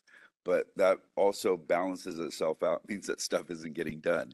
So we've had years where we're fully staffed, we're accomplishing quite a bit, and we're getting really close to that bottom line. So our job is to kind of try to stay in the black and make sure that, you know, we keep all the machines running, basically. Did you have anything else on that, Sharice? Just that 3% is kind of the golden standard right there. Yeah. You don't want to be too high, you don't want to be too low. And if you remember, last year was really tight. We were projecting really tight, but we made a lot of spending cuts as much as we could. And of course, it all shakes out that it wasn't as bad and in the long run. But you're always shooting for that 3%. You never know when a retirement could happen or any other type of thing, and you got to pay people out or things like that. So we always want to have that nice little cushion somewhere around 2, 3, 4. And then percentages are also kind of, you know, can also be misleading. For us, a percentage, 3% is $90,000. Depending on your budget, 3% could be $3 million if you're working with a bigger budget. But for us, relatively speaking, I think that gives us a good amount to work with. We have flexibility in our budget. So if we forecast that, you know, it could be looking like we're going into the red, then we can make other changes. What we try not to do is we try not to make changes that don't impact consumers first and foremost, and then we look at other areas. Because even if you slow down examinations or licensing, that also impacts consumers. So we want to make sure that we stay on top of our budget. That's a very important job that our staff do. My other question is I'm looking at the fiscal year 2023-24 overtime flex lump sum. I see that there's like a 683% spent. The governor's budget was 5,000, but actually throughout the years we always overspent that. Yeah. Do you guys have flexibility in changing it so that we can better predict overtime or no? Yes, I could talk a little bit about that. Again, that's another area where percentages can be really misleading. I think that with our staffing situation, we have been relatively understaffed for some time. Having said that, we've made some significant progress because it's a very fine line in balancing the amount of money that's coming in, what you're projecting to spend, and making sure that when you report to the Department of Finance, we understand that we can afford the positions that we're getting. So we have to be conservative in attaining those positions, but we have work to accomplish. So unfortunately, we do have to work overtime. In that category, though, is not just staff overtime, it's also temp help. So if we hire someone who is not in a funded position, we have to pay out of that same category. And I think there's also other factors that come into overtime or categories, right, Sharice? That same category looks that big at this moment because of a retirement. So when people retire, we have to cash out their vacation. That is why that looks so big. It normally grows as the overtime grows throughout the year. So that's why it looks so big in month 3 is we had a retirement. So. And then the unencumbered balance, does that, you know how there's that 91,606, does that unencumbered balance includes 606? Which one? What's your question again, Karen? There's an unencumbered balance of 86,000. Does that, They're projecting. They're- But that's, so the projection for that line item is based on our typical overtime plus the retirement we've already paid out. okay, So that's what they're going to do. They're going to do a straight line estimate. I believe it's a 3-year average on overtime, and then they're going to add on what we already spent for the payout for retirement. okay, so then it'll be 91 plus the That's 80. the estimate. Oh, Is 91. That's what they're Oh, oh, they're okay, okay, okay, considering got an it, got it, got it, encumbrance. got it. Okay, got it. They have a little roster and it sums it all up for us. I double check it at times. And I do want to clarify, I did mention that temp help is in that category. It's in the broader category, but that is specifically overtime and what Sharice mentioned, that lump sum. But our overtime amounts are going to be high because we have to do a practical exam and we have to pay for that with overtime funds. And we also have our licensing peak seasons. So that's something that we've been working on for some time, and we want to make sure that we're adequately staffed. So in the coming years, you'll probably hear some more changes, some more addition of staffing. And as we add staff, we're going to probably see that those overtime numbers go down.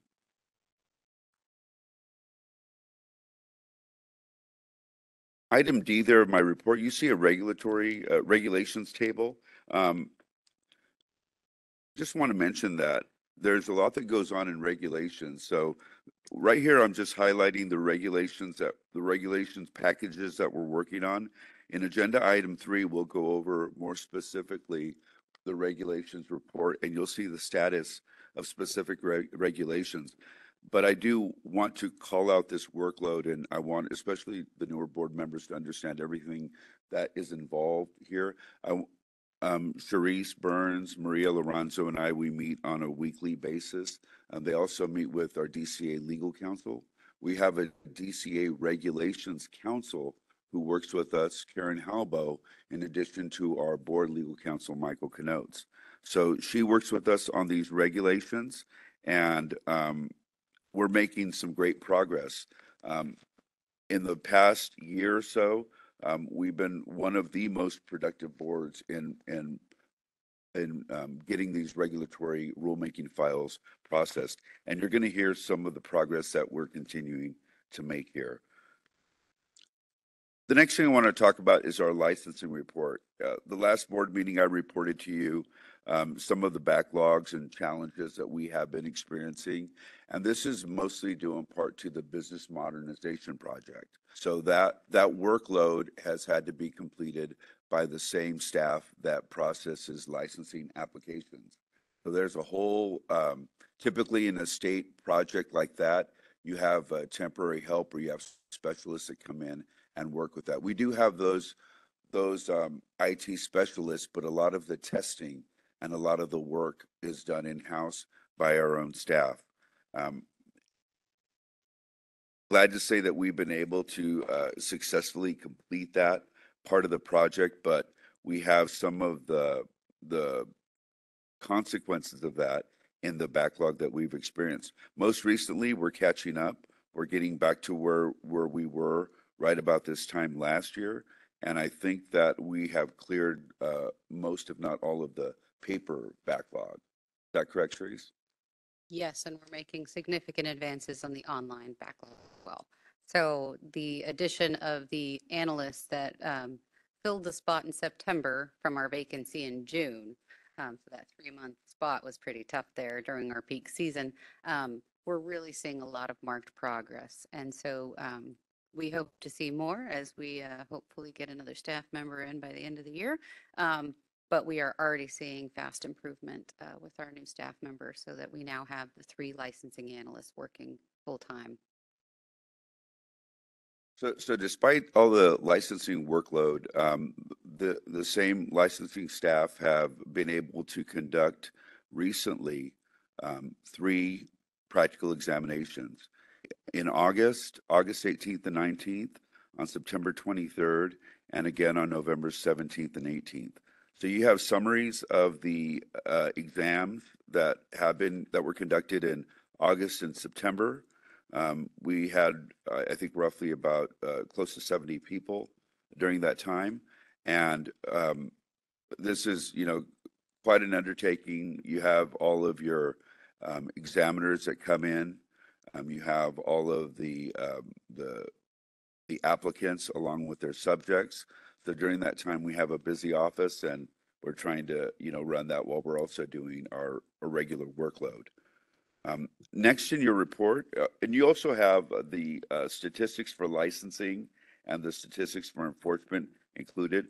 But the next thing we cover is the enforcement report. You can see where we are currently. We talk about complaints and citations and fines and discipline. I've also included the last 12 months of disciplinary actions that the board has taken. In that chart, you'll also see a category under action taken that is called a voluntary surrender of license.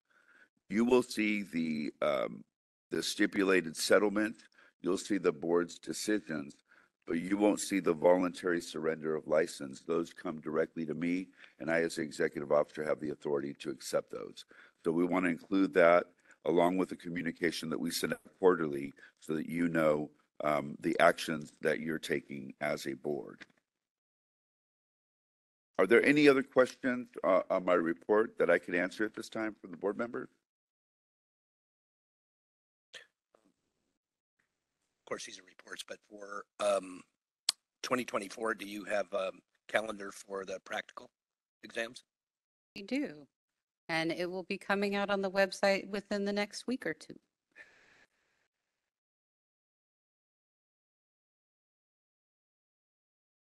I'm curious. We had so few candidates for the exam in the September exam. 22 is a pretty low number. Was that just like an overflow from August? Is that what? It was a 1-day overflow.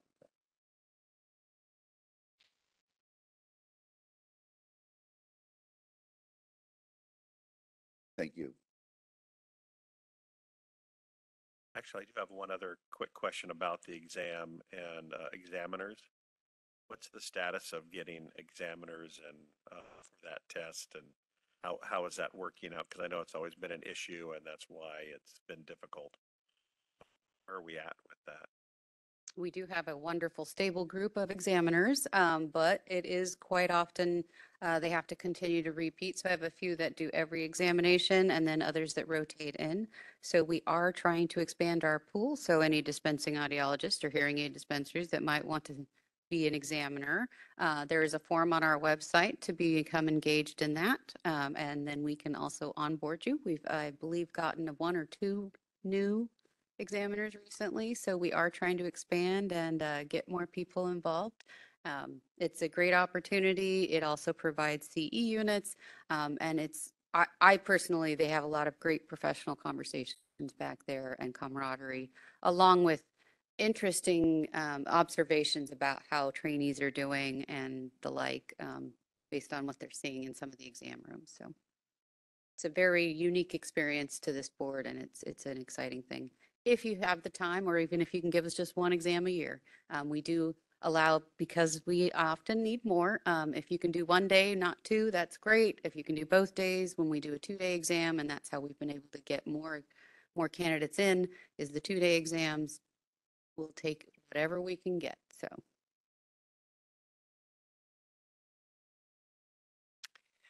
I'd like to comment that about the relationship with CASHA, California Speech Language Hearing Association. I think it has certainly grown in strength since my experience in the board with the communication that Therese and Paul have. And on that note, I would like to take a moment to remember the past chair of CASHA, Michelle Linares, who sadly passed away in September. She was very supportive of the building the relationship with CASHA and strengthening it. She was there to introduce us when we first presented at CASHA a couple of years ago. She was also frequently attending the board meetings virtually when we were meeting that way during the pandemic. She was known for her energy, her enthusiasm, her inspirational leadership, and always focused on helping and healing other people. And we'd like to express our condolences and know that she will be greatly missed. And at this time, I'd like to open this up to public comment on the WebEx, please. This is the moderator, and if anyone would like to make a comment on the executive officer's report, you may look for the hand icon and click that to raise your hand, or you may look for the question mark icon, click that, type the word comment in the text box and click send. And each person will have 3 minutes to speak. Are there any comments on the executive officer's report?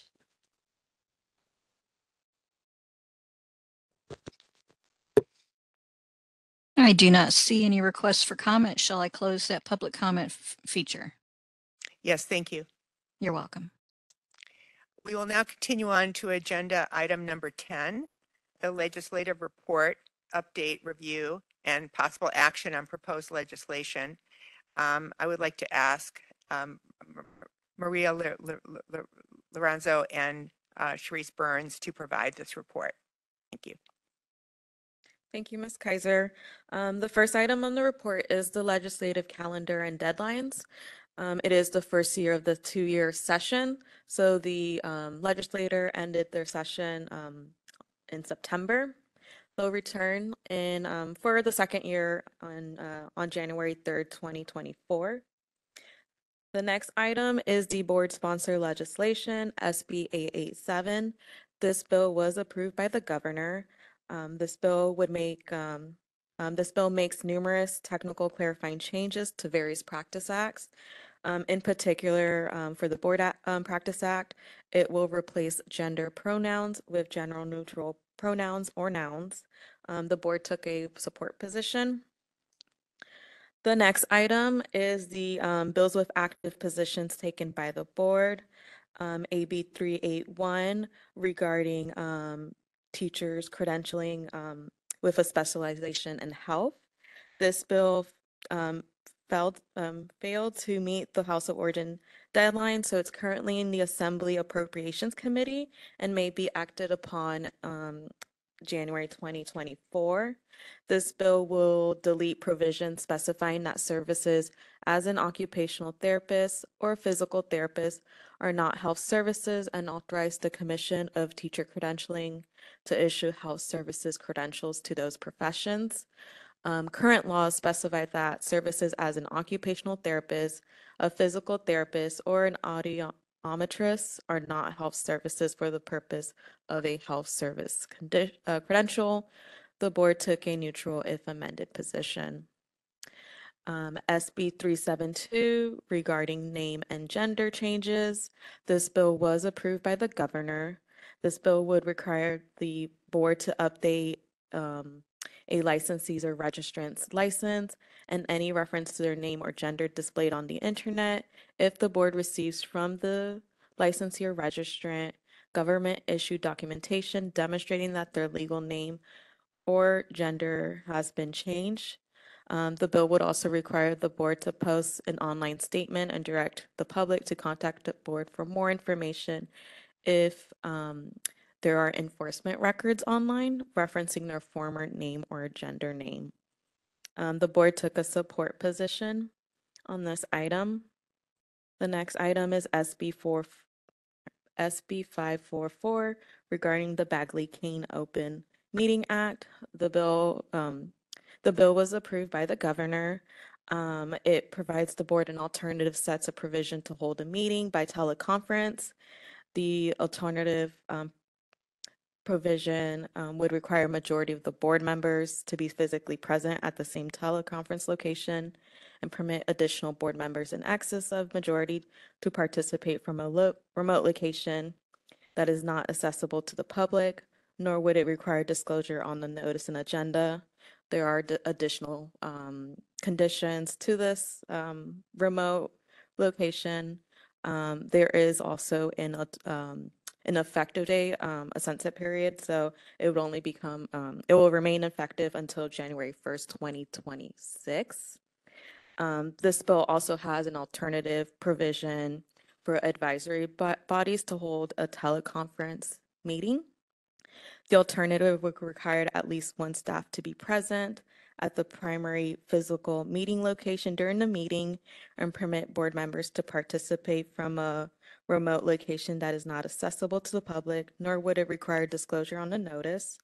This alternative also has a effective date until January 1, 2026, and would change into majority of the board members present at the same teleconference location. The board took a oppose unless amended position on this item. The next item is SB 6112, which is the SLP fees bill. The bill was approved by the governor. It will specify that licensed SLPs who obtain a written verification before January 1, 2023 meets the requirement to perform a fees procedure. Current law has stated that those who obtain a license before January 1, 2023 meet the requirements. So it was just changing the verification. The board took a position support if amended. The next item is SB 635, which is healthcare coverages for hearing aids. Hearing aids. The governor did veto this item, and included in the memo or in the report is the governor's vetoed message. He noted that there is a program in place to improve access and coverage for children's hearing aid, and noted that there are opportunities to improve the existing program that would accomplish the same objectives as the bill was proposing. The bill would have required healthcare service plan, contract or health insurance policy issues amended or renew on or after January 1, 2025 to include coverage for hearing aids, enrollees or insureds under 21 years of age. The bill would limit the maximum required coverage amount to $3,000 per individual hearing aid and define the coverage of hearing aids to include assessment, fitting, adjustments, and maintenance. New hearing aids at least every 4 years. The board took a support position on this item. Then the last items on this report is bills with recommended watch lists. The bill, I'm not going to go into every single one of them, but I just want to highlight that we are still monitoring bills that didn't move forward. There are bills that did that the governor did pass, and those are on page 5 of 8, AB 567 regarding the criminal records relief. AB 883 regarding the Department of Defense skill bridge for military service member applying for a license. We also have on page 6 of 8, you'll see that AB 1417 regarding mandate reporting was also approved by the governor. On page 7 of 8, there's also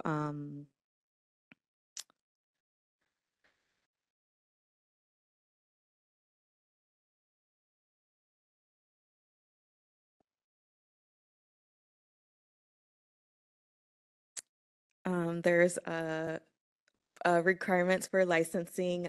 There's 2 different bills that cover legally protected healthcare services, and if licensees from another state apply with us, what the board can do when there's like disciplinary actions in cases. That's AB 1707 and SB 345. And Then SB 259, it's report submitted to the Legislative Committee. And that is all the chaptered bills. And as part of the attachments, we've included the actual language for each bill that were chaptered. If that concludes my report. Thank you. Thank you so much. And Sharice, you have. So the only thing I wanted to add in here is about the Bagley-Keene Open Meeting Act. So I know Ms. Durante has covered it, and it's also the language is here in the bill. So the biggest part of that is the impact it's going to have on our meetings. You know, there was a lot of contention in the hearing rooms. It seems like most of the problems are with not DCA related boards. It's other boards, commissions, and committees. But it is what it is. It sounded at one point like it was going to be all in person. So the advisory committees allowing that remote meeting for advisory committees, such as our practice committees, that's somewhat helpful. But it is going to change kind of the dynamic of we need to meet more in person. Or straight teleconference at ADA accessible locations where everybody's noticed at a location. So it does significantly impact it. It does kind of cut out a little bit of the cost savings we've been able to achieve with meetings. So that is a little bit of a difficulty, but that was where it landed. And of course, it's got a sunset date, so we'll see what happens in a couple years when they continue to try to tackle it, or if they just kind of call it a wash and the advocates that be just say public meetings and you're here in person. So. Thank you. Are there any board comments or questions?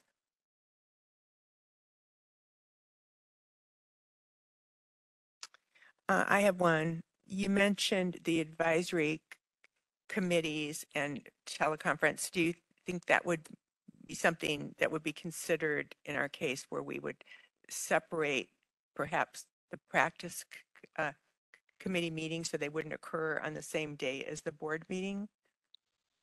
So that is one of the interesting considerations. So we could have all of our practice committees meet all on the same day, the day before a board meeting. That way we're still putting together a board meeting and the materials and the prep and everything that goes into it. It's a lot of work, especially for a small staff.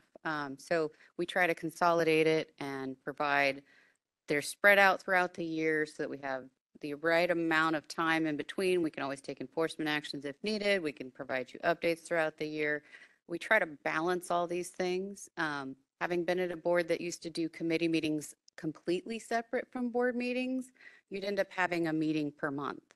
And that was really exhausting, not only for staff, but also, I mean, board members. That means, you know, maybe especially those of you that are on multiple committees, you're having a separate meeting every month. So you could have it remotely, but you might be having a meeting this month, the next month, the next month, instead of there's 4 meetings I'm going to go to. I know my time commitment. So I think for us, the one way to maybe the tweener for this might be all committees meet on the day before, and that's remote. And then the in-person component is the next day. I don't know completely how much that helps us if people also need to travel, right? You still have to have time to go get on a flight. But depending on how we structure it, we do have the potential that maybe we could meet from 9 to 3 and people don't take flights until 5 or 6 in the evening, or start driving and then, you know, be here for the Friday in-person meeting. Because at that point, it's really, once you're at the board level, the majority's got to be here in person. The other component being, and this is just a technical consideration, we've had excellent public and stakeholder participation with WebEx, far more than we ever had when we were just in-person meetings. The amount of input we can get is so much higher when people can remotely log in. But due to technology and travel and, you know, when we're on the road, for lack of a better word, when we go to Southern California, the Bay Area, we don't have that option available to us, right? So right now we are not only webcasting or streaming so that people can watch, but we are also on WebEx so that people can interact with us in real time. That option isn't available to us on the road. So unfortunately, that might mean we have more Sacramento meetings instead of Sacramento Bay Area, San Diego, Los Angeles. You know what I mean? We may not spread it out as much to engage the public more, but still meet our statutory mandate to go to Southern California once. And unfortunately, then lose the WebEx component. So those are all considerations we're going to need to make. And it also, of course, does impact all of you and scheduling, right? So when you're looking at commitments, you know, if a board meeting that we're going to go over dates later is awfully close to something really important, like your anniversary or something that's going on, or a trip you already had planned, you can no longer log in from Yosemite if you needed to, or something like that, right? So you're going to need to come here and be here in person, or go to LA or San Diego. So they're all considerations we have to take into account, and then also try to meet all the needs, right? We want the best public participation we can get. We want to see a little bit of cost savings because that's been helpful, right? And then also meet the board's needs of meeting. So.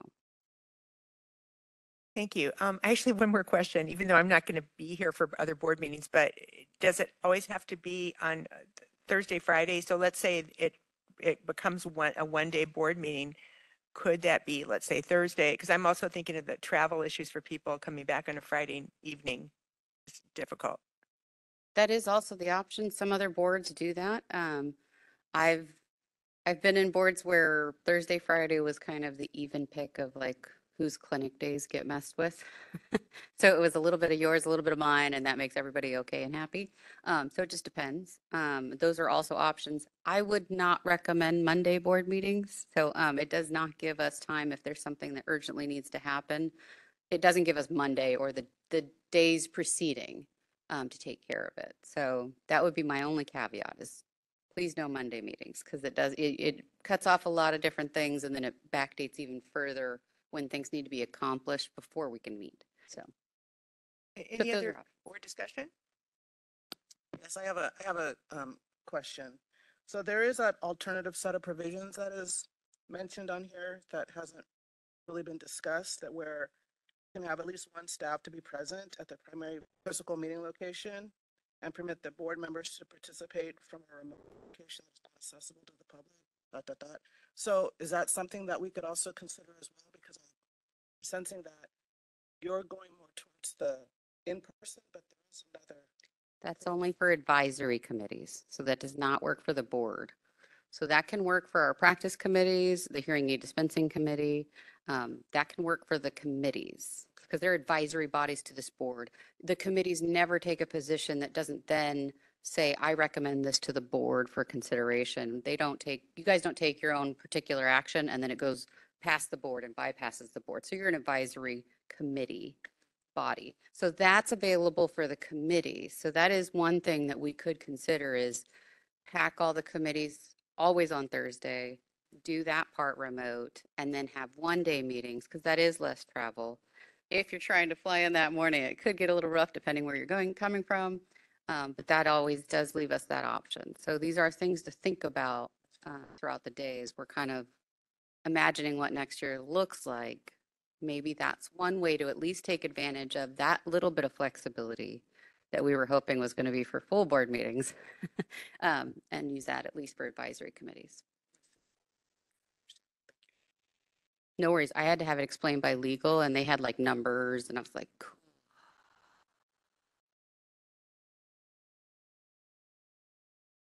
Any other board discussion?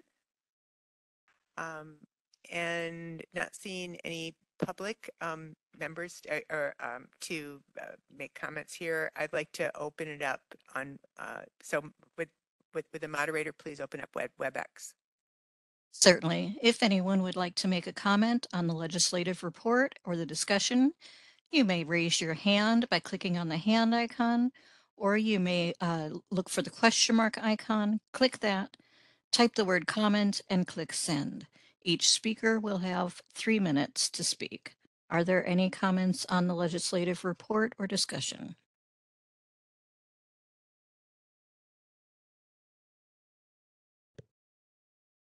I do not see any requests for comment. Shall I close the public comment feature?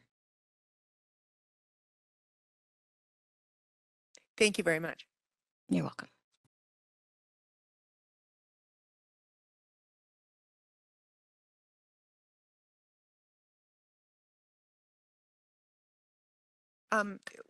we're at the point where we can decide to either take an hour-long break for lunch or go ahead and go to agenda item number 11.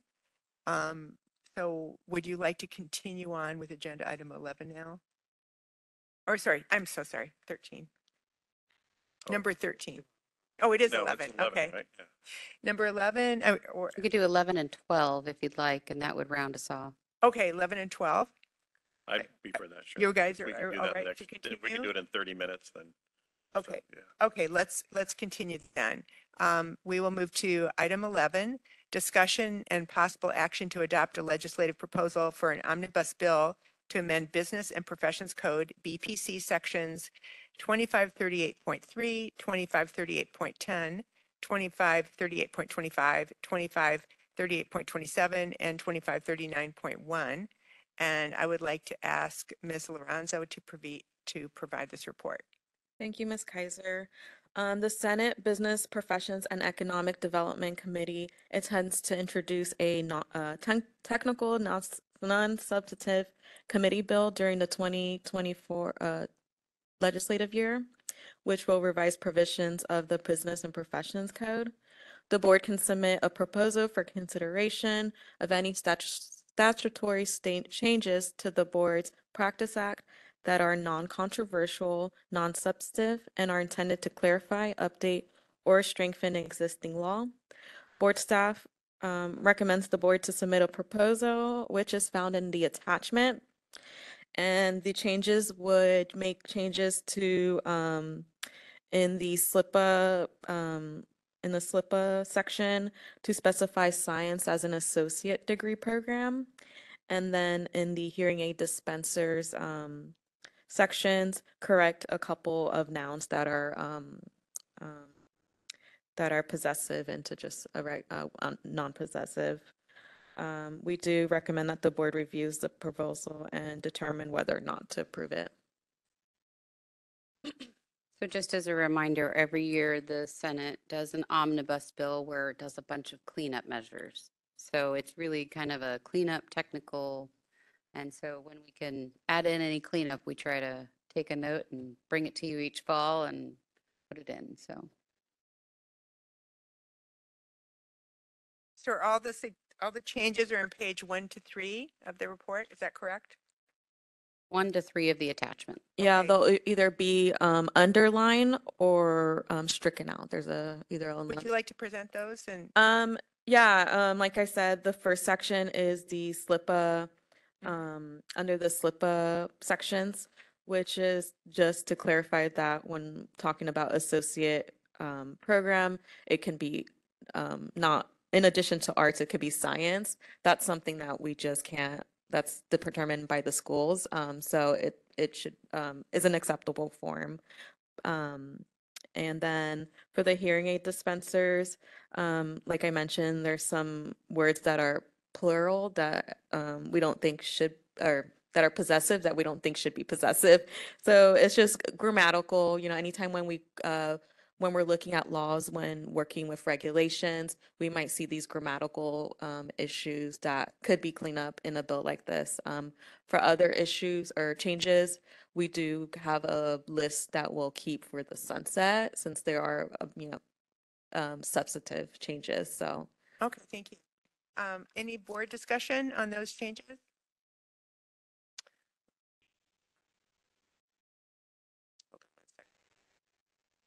Yes.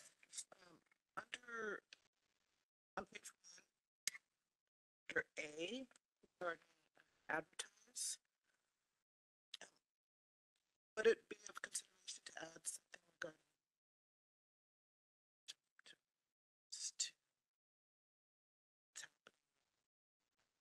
there's a statement that says that there's other means to the attention of the public. Apologies, Gilda, they can't hear you on the Oh, WebEx. If you could move that closer to you. On page 1, under A, could it be considered to include social media to bring it some relevancy to a lot of ways that people are advertising now, in addition to these that are listed here? I know there's a statement here that says, or any other means or methods now or hereafter employed, but maybe adding that now because it's so widely used. I would actually recommend that be part of our tabs for sunset. So since it's not just technical cleanup, so if we want to address something that expands or something like that, we definitely can add that to a sunset list though. As, hey, we noticed that we aren't including social media in here and we'd like to add these to the different parts of advertising. Okay, any more board discussion? Okay, so at this time, I'd like to ask for a motion to amend the Business and Professions Code with the following, with the sections we've listed. Do I need somebody to, can I just make that motion now and list all the numbers? Is that right? Yes, okay, thank you. All right, I would like to make a motion to amend Business and Professions Code sections 2538.3, 2538.10, 2538.25, 2538.27, and 2539.1. Can I hear a Second. second? Thank you. I second. Thank you. Right. So now I'd like to open this up for public comment. And can the moderator please open up WebEx?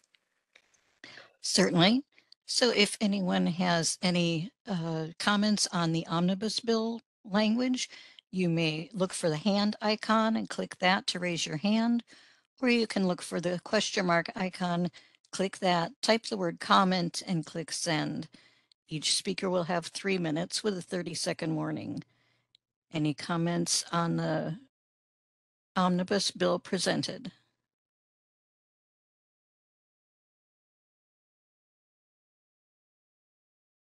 I do not see any requests for comment. Shall I close the public comment feature?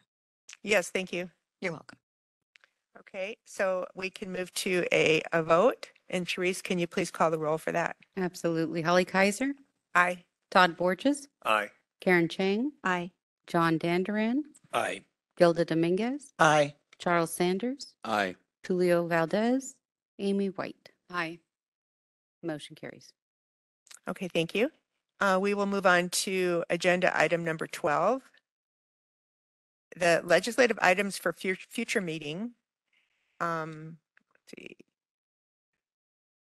The board will discuss other items of legislation in detail to determine whether these items should be on future board meetings and whether to hold a special meeting of the board to discuss these items pursuant to Government Code Section 11125.4. So I'd like to know if there are any legislative items for future meetings. Board staff currently do not have any to recommend. Okay, thank you. Any discussion from the board? We'd like to again open up for public comment. Can the moderator please open up WebEx for public comment? Certainly, if anyone has any comment on legislative items for future meetings, you may look for the hand icon and click that to raise your hand, or you may look for the question mark icon and click that, type the word comment and click send. Each speaker will have 3 minutes. Any comments?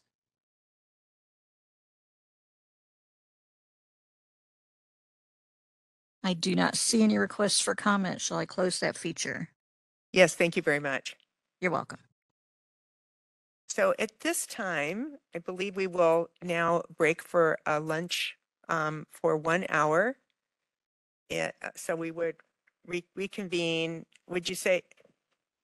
Yeah, at 12:50. Okay, thank you.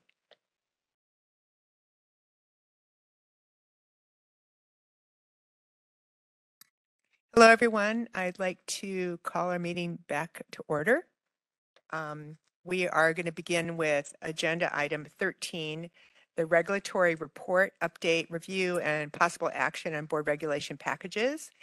I'd like to ask Ms. Lorenzo to provide the report. Thank you, Ms. Kaiser.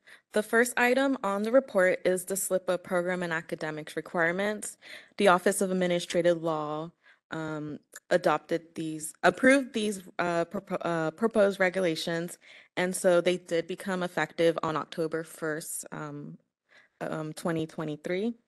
This proposed change will specify qualifications for SLIPA training program directors, increase the numbers of fieldwork experience from 70 to 100 hours, and modify the full-time work experience for out-of-state SLIPA applicants. The second item on this report is the SLIPA supervision requirements. The board approved revisions to the regulatory language on May 13, 2022. The DCA's director extended the one-year deadline pursuant to Business and Professions Code Section 313.1E1. The regulatory proposal was submitted to the Office of Administrative Law for review on November 15, 2023, and they have until January 2nd, 2024 to make a decision on this rulemaking. This proposed regulatory change will permit telesupervision as direct supervision, require a higher level of supervision during the first 90 days of work following a SLIPA's initial licensure, require both a minimum level of experience in development, training, and supervision before supervising a SLIPA, permit the supervision of 3 full-time equivalent support personnel, not to exceed 6 at any time, incorporate by reference a revised supervision form, and revise the notice of termination form. The next item is the continuing education requirements for hearing aid dispensers. This regulatory proposal is in the finalizing regulatory package phase and requires review and approval by the board. We do have materials for that discussion. The next item, item D, is the continuing professional development requirements for speech language pathologists and audiologists. This regulatory proposal is in the public comment period phase and requires review and approval by the board. We also have material for this item. The next item is advertising for hearing aid dispensing. The board approved revisions to regulatory language on April 27, 2023. The documents were completed the review process on November 1st and was noticed on November 17th for public comment. The 45-day period public comment period will end on Wednesday, January 3rd of 2024. This proposed regulatory changes will clarify that anyone licensed to dispense hearing aids can advertise the fitting and selling of hearing aids in accordance to Business and Profession Code 651 and California Code of Regulations 1399.127, information required in advertisement, prohibited advertisements, and national advertisements disseminated in California. Item F is the approved institutions. The board approved revisions on October 5th, August 25th. Board staff have submitted the required regulatory documents for DCA review on August 28th, and we are working with DCA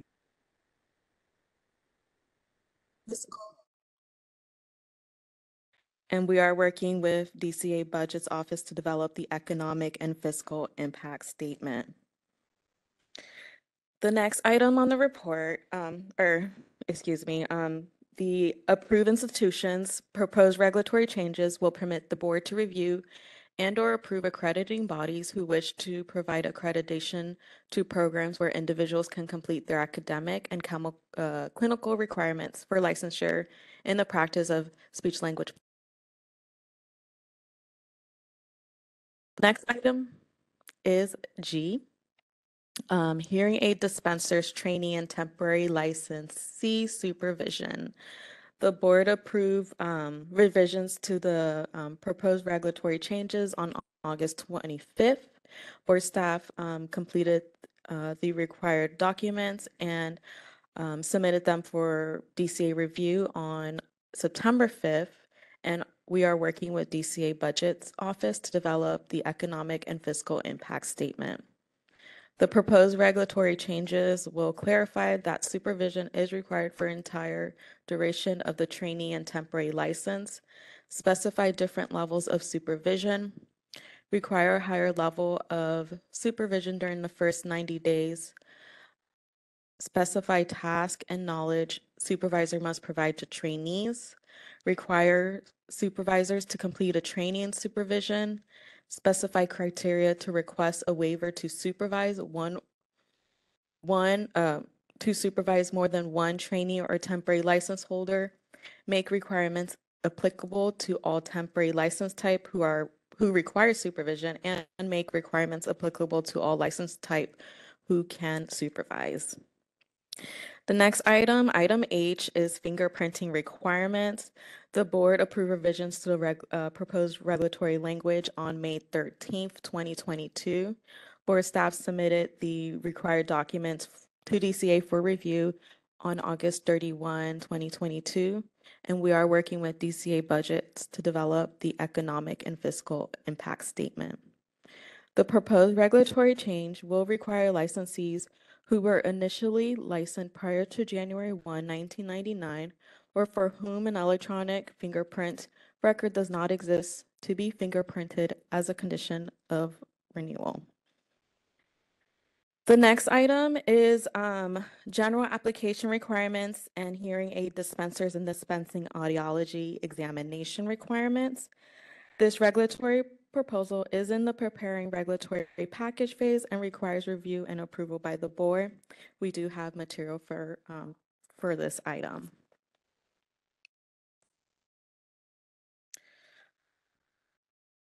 Next item is item J, processing times. This regulatory proposal is in the preparing regulatory phase and requires the review and approval by the board.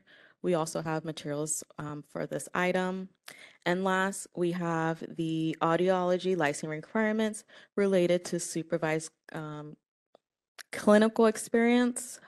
This regulatory proposal is in the preparing regulatory phase and requires review and approval by the board. And we also have material for that discussion.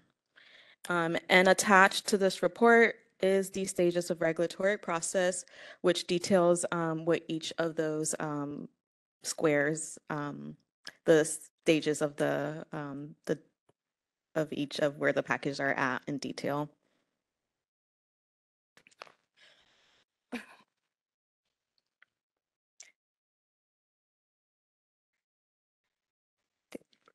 Yes. Yeah, just one thing I wanted to mention. I don't know if we were going to cover this, but there are a couple of pages on the stages of the regulatory process. And just for those of you that are new, when you're talking about proposed language for regulations, people in the audience are listening sometimes, or there are issues that they're familiar with or they find important. They think that after you voted to put on the proposed language, that it's now become law, that now these changes are in effect. As you can see, we're very busy with all these rulemaking files, but the stages of the process, are quite lengthy. So what we've done is we've included a couple pages on the stages of the regulatory process that kind of shows you where we are, or defines the stages, and then you can use this as kind of a legend to show you where we are on the map with each particular item. And you're going to be getting questions, I'm sure, as board members. What happened to that regulation that the board worked on? Has that become law yet? You'll have this as a guide to kind of tell you where that is. But I think that's one of the most important things we do, that you do as board members, educating people, members of the public, how the regulatory process works. That it doesn't become effective until it becomes effective or adopted with the Office of Administrative Law. Did I say that right, Karen? Thank you. Beautifully, and it is a long process. It's messy, and that's democratic. That means in the end you get the best regulation possible. So try to not be frustrated with the messy process. Thank you. Thank you. I think that's really helpful. I'd like to open this up for board discussion.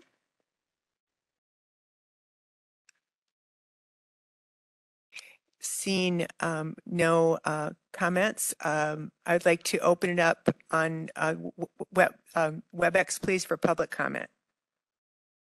Certainly, if anyone has any comment, you may look for the hand icon and click that to raise your hand, or you may look for the question mark icon, click that, type the word comment into the text box and click send. Each speaker will have 3 minutes with a 30-second warning. Are there any comments? We have one request for comment from Joe Bartlett. And Joe, I'm going to send you a request to unmute yourself and you'll have 3 minutes. And you're unmuted. You may go ahead. On the regulatory thing for advertising, number E there. I know that we've seen this and have a couple of issues, and we'll go through the right channels to work with it. But I wanted to, I know there was a comment earlier on about how things have changed over the years, and I know the advertising regs that are there have been there long predating this board and even the changes. We have to make sure we take into consideration the amount of internet advertising available and the available information that is on a website for an advertisement to have an address of a location. Some of our people in HHP, our membership, utilize television advertising, and to put their address of all of their locations on a television advertising just takes up way too much space, but can be referenced back to a website. So we're going to go through the right process for this to be discussed, but I just want to make sure I made a comment because I don't know if that was necessarily considered when it came time to adjust what was there. Is that internet advertising does actually carry in it the addresses to the practitioners and can be adjusted to have that be available. So that is my comment. Thank you very much for your comment. And I do not see any other requests for comment at this time. Shall I close the public comment feature? Yes, thank you. You're welcome. And now we're going to move on to item 13C. And Maria, can you please, Ms. Lorenzo, can you please present this information to the board? Yes, item 13C is the hearing aid dispensers continuing age education requirements. This proposed regulatory change will increase the numbers of continuing education hours hearing aid dispensers may earn in related or indirect client care courses, permit other opportunities to fulfill the continuing education requirements, and align these regulations with continuing professional development regulatory requirements that the board has for speech language pathology and audiology. The 45-day public comment period began on July 28th and ended on September 12th. We did not hold a public meeting for this proposed change, nor was one requested. The board received 6 written comments, and they were 2 in support and 4 expressed concerns with the proposed changes or recommended changes. Board staff do not recommend making changes to the text, and pursuant to the Administrative Procedure Act, the board is not required to respond to written comments in support. However, the board is required to respond to comments that recommend changes or are object to the changes. So included in the memo is the summary of comments, as well as a draft board response to those comments that is there for discussion. The board may review and discuss also the provided materials, which is the public comments, the order of adoption language, as well as literature that we use to respond to comments regarding the limits to self-study. And we are also open to suggestions on the board response if the board wants to respond differently to the comments. I'd like to open this up for any board discussion.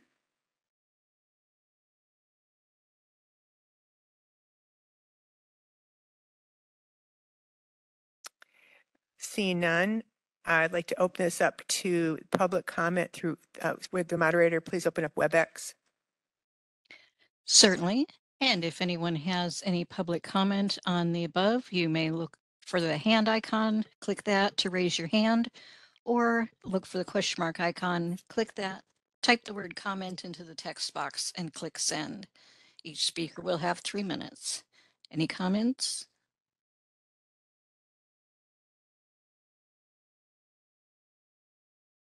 I do not see any requests for comment. Shall I close the public comment feature? Yes, thank you. You're welcome. Would a member of the board like to put forth a motion? I move to approve the proposed board responses to comments, direct staff to send out an addendum to the initial statement of reasons for a 15-day public comment period and take all steps necessary to complete the rulemaking process, including the filing of final rulemaking package with the Office of Administrative Law, authorize the executive officer to make any non-substantive changes to the proposed regulations before completing the rulemaking process, and adopt the proposed regulations at 16 CCR sections 1399.140, 1399.140.1, and 1399.144 as noticed. Thank you. Can I have a second? I second that. Thank you. Motion has been passed. Let's see. Oh, I'm sorry. I'd like to ask for public comment from anyone in the room. Or the board first? Okay. Oh, sorry. Excuse me, please. I would like to ask for board discussion on the motion.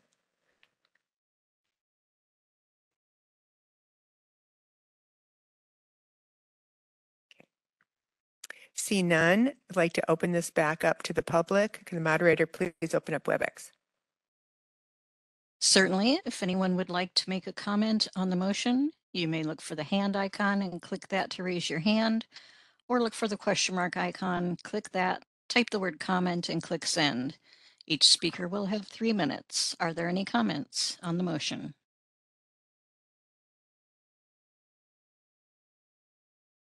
I do not see any requests for comment. Shall I close the public comment feature? Yes, thank you. You're welcome. So we are ready for a vote. Therese, can you call roll, please? Absolutely. Holly Kaiser, Aye. Todd Borges, Aye. Karen Chang, Aye. John Danderin, Aye. Gilda Dominguez, Aye. Charles Sanders, Aye. Amy White. Aye. Motion carries. Thank you. We will now continue discussion agenda 13D, and would Ms. Lanzaro please continue? Lorenzo, excuse me. Thank you, Ms. Kaiser. This is the continuing professional development requirements for speech language pathologists and audiologists. This is a hand carry, so Charisse will be displaying it on the WebEx, but board members do have a hard copy in their binder. The proposed regulatory changes will clarify definitions to reflect advancements made to the continuing professional development courses delivered online, increase the number of self-study hours to half of the total required hours, and clarify current regulations by making CPD requirements consistent with the board's audit process and professional learning development requirements it has for similar license type and course content. The 45-day public comment period began on October 6th and ended on November 21st. The board did not hold a public comment for this proposed action, nor was one requested. The board received 15 written comments, 3 in support, 11 expressed concerns with the changes or recommended changes, and 1 was not related to the proposed regulatory language changes. Board staff does have recommendations of possible changes that the board can consider and in the proposed language. The board received a comment regarding the assessment or exam requirement for self-study courses to be removed. We did do some research on this topic, and so what we found that the board can specify requirements for self-study courses for the for the purpose of increasing interactivity. That's because research, the research we found do support that the most effective way of learning is that it's interactive.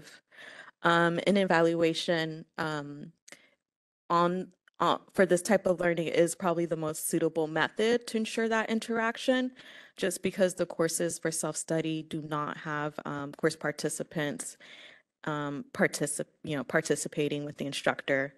It may not be necessary to impose this requirement for other courses like in-person or live courses because they do have the opportunity to use other method of interaction such as discussion, simulation, or role play. The board can consider providing flexibility to that requirement by modifying the grade requirement. Currently, the language says 70%, but we can remove it so that it can provide other different method of grading, which is like a pass-fail. And also, we can also, instead of having the evaluation be completed at the end of the course, we can say during the course, which can allow for providers to have like questions throughout the courses, like a check on learning kind of thing. So we do want to see if the board wished to make amendments to the definition of self-study.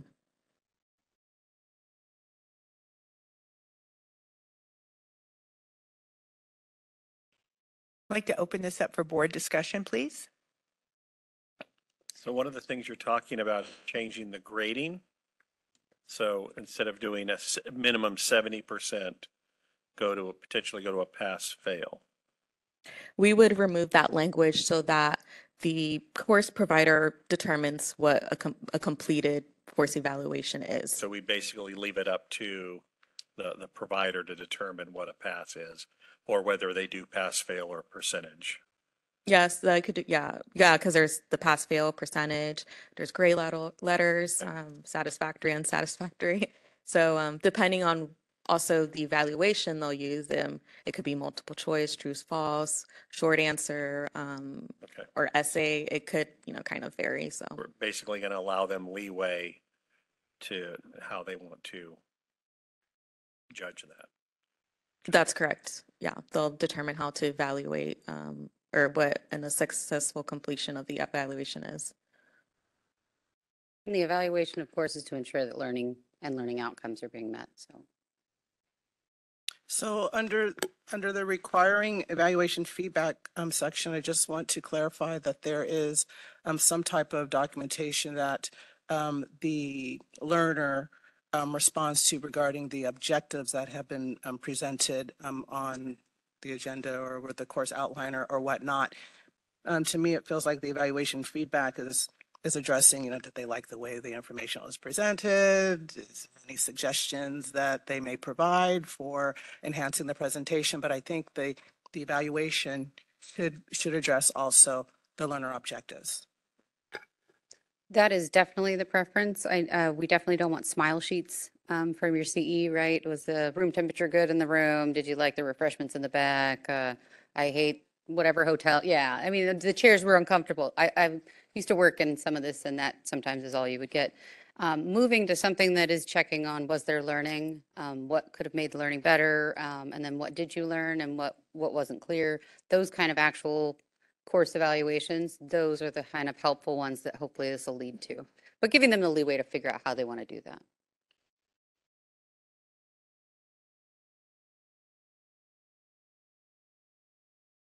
Oops. Any more comments? Yeah.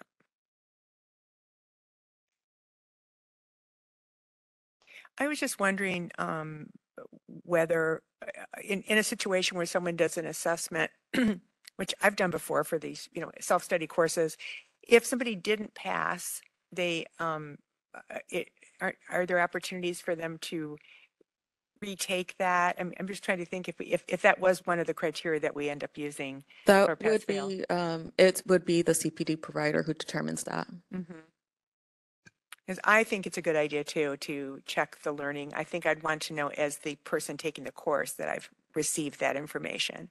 So, okay, do you want to go on to the next item? Yes, the next comment The next comment was regarding allowing more hours to be completed through self-study. Actually, it's more focused on allowing more hours for indirect patient client care courses or courses regarding courses on or related to the practice of speech language pathology and audiology courses. So currently there is these two type of course content are restricted to a certain number. And board staff believe that the board can consider about increasing or separating the two. And that's because there is a broad range of people with different communication needs, social and cultural backgrounds and identities to provide flexibility for SLPs and audiologies to take courses on those kind of, you know, on those service delivery models for diverse populations, as well as, you know, service delivery with other service providers and managing cases. And so we recommend that the limitation would just be on indirect patient client care instead of the two. That way it provides more flexibility to what SLPs and audiologists are learning. And that's because most of the learning is actually direct client care. And so that is something the board can consider. We also recommend that the board consider amending the definitions of indirect client care as well as direct client care.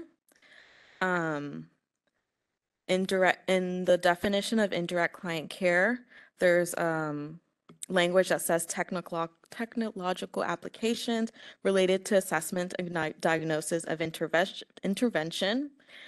This may be something that is more direct client care as you know, technology changes in the field.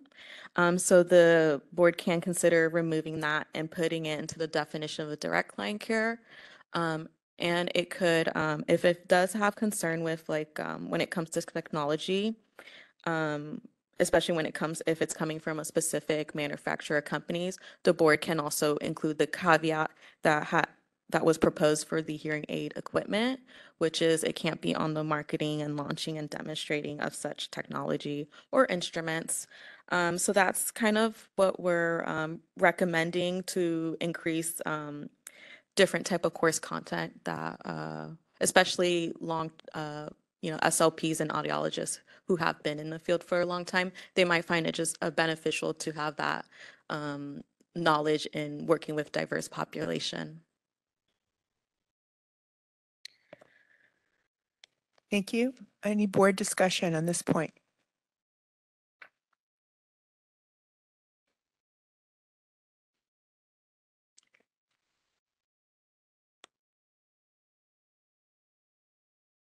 Sorry, continue to the next point. I'm sorry? Yes. Regarding the ethical issues, I'm not quite sure how we could weave this in, but I do feel that that can be considered direct. That could be considered part of an aspect of direct patient care. Because when you're dealing with, say for maybe swallowing disorders and there's an ethical situation, I think that guides our decisions and our recommendations that we must consider when we're doing care planning. I see that it's part of indirect, but I don't, then that limits how many courses that they can take, right, regarding ethics. So how could we weave that in where someone can take more ethical based courses and not have that count as this in this bucket of the 3 hours for CPD or CEUs? If I can direct the board's attention to attachment B, we'll be looking at page 9 of 10. That way you can see the language of the definition of direct patient-client care, indirect patient-client care courses, as well as courses that are related to the practice.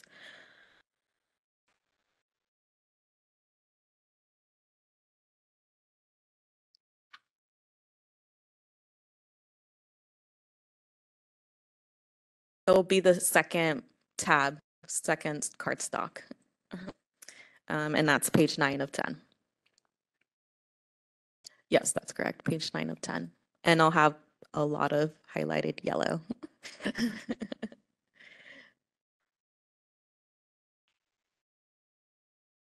The one thing I would note is I've not normally seen ethics as part of direct client care in the different fields that I've worked in.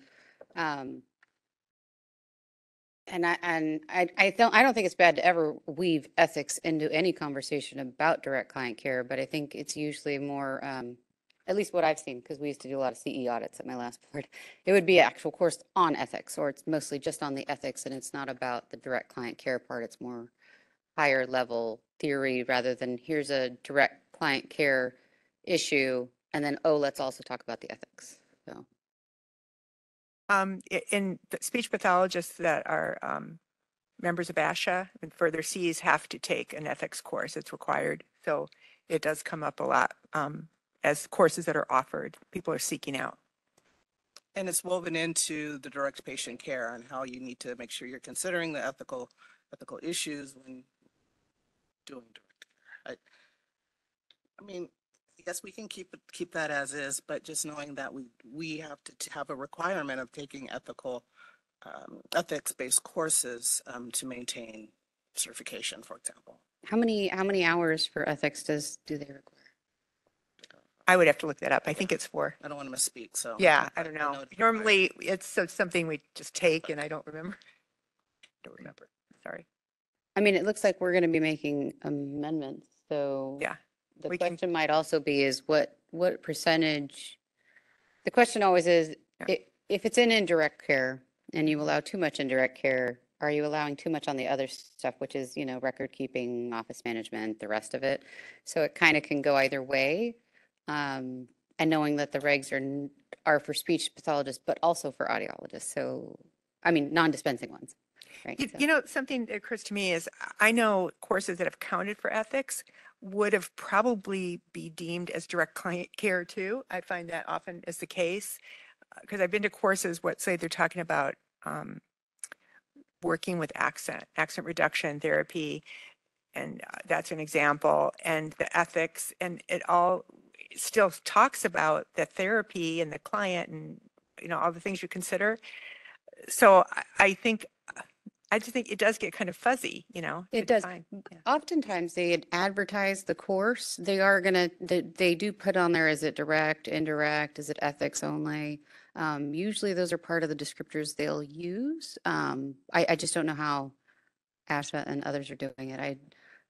We will soon be auditing CE more often, and I'll get to see a lot more of what these certificates are looking like, but that would be kind of the question there is that normally the CPD provider is classifying it, and that's somewhat easier to know.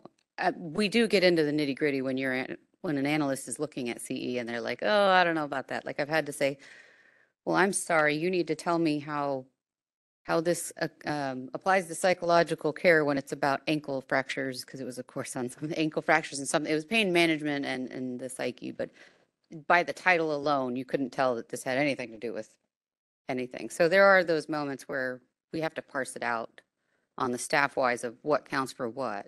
And we will ask for the course description, a course syllabi or something like that in order to evaluate, well, did it fall into A or B or rather C1 or C2 or C3, I did obtain, I just quickly looked it up if that's okay, but ASHA requires out of the 30 required hours for certification maintenance, at least 1 hour must be in the area of ethics. And that's a 3-year requirement, correct? So that's 30 hours in 3 years, and we do 24 in 2. So really, it's 1 hour a year, which would fit into our limits. So. And then 2 hours must be in cultural competency, cultural humility, culturally responsive practice, or diversity, equity, and inclusion, DEI.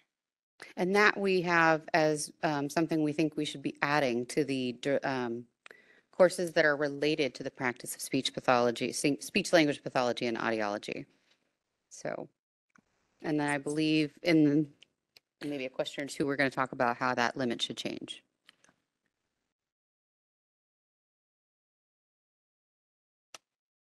Can you go on to the next point, please, Maria?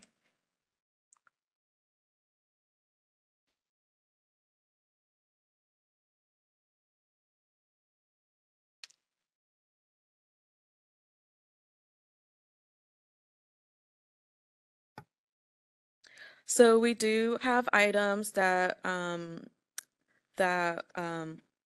we do think that can be rejected.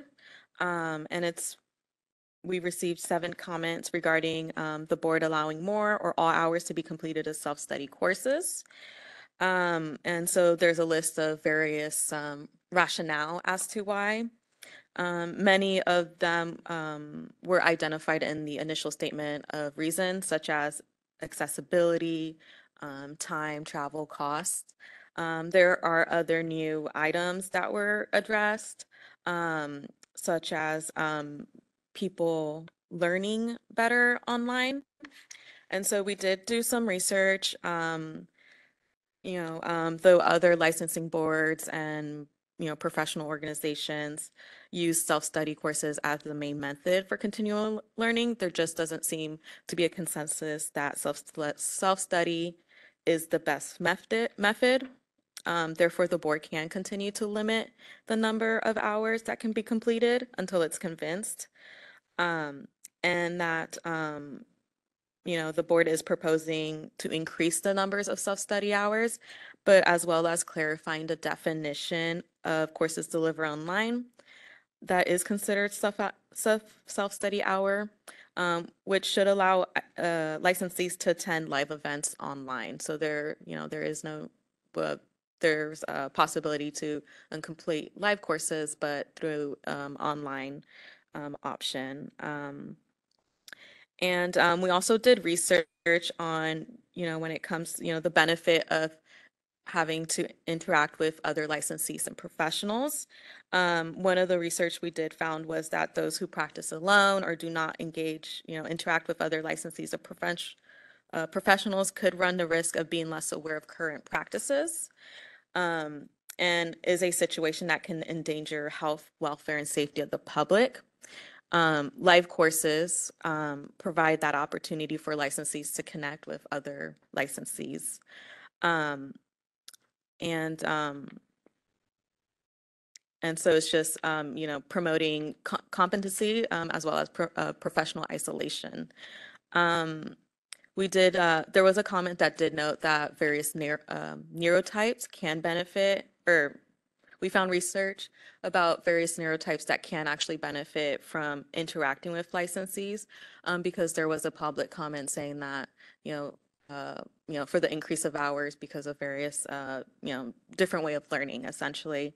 And so, because of the proposed changes, we're not requiring a particular method of learning, and nor are we requiring live courses to be attended in person. We think that CPD providers should be able to meet the learning needs of all learning types. And so we do, if courses aren't meeting the needs of licensees, they are required to evaluate those courses so that they can inform CPD providers to provide the courses to be more inclusive. And so, so that was one of the comments that we recommend for rejection. We also had a comment that was not related to the package regarding SLP, supervision of SLP students. So we can't comment on it, or there's no need for us to comment on that because it's just not related to this proposal.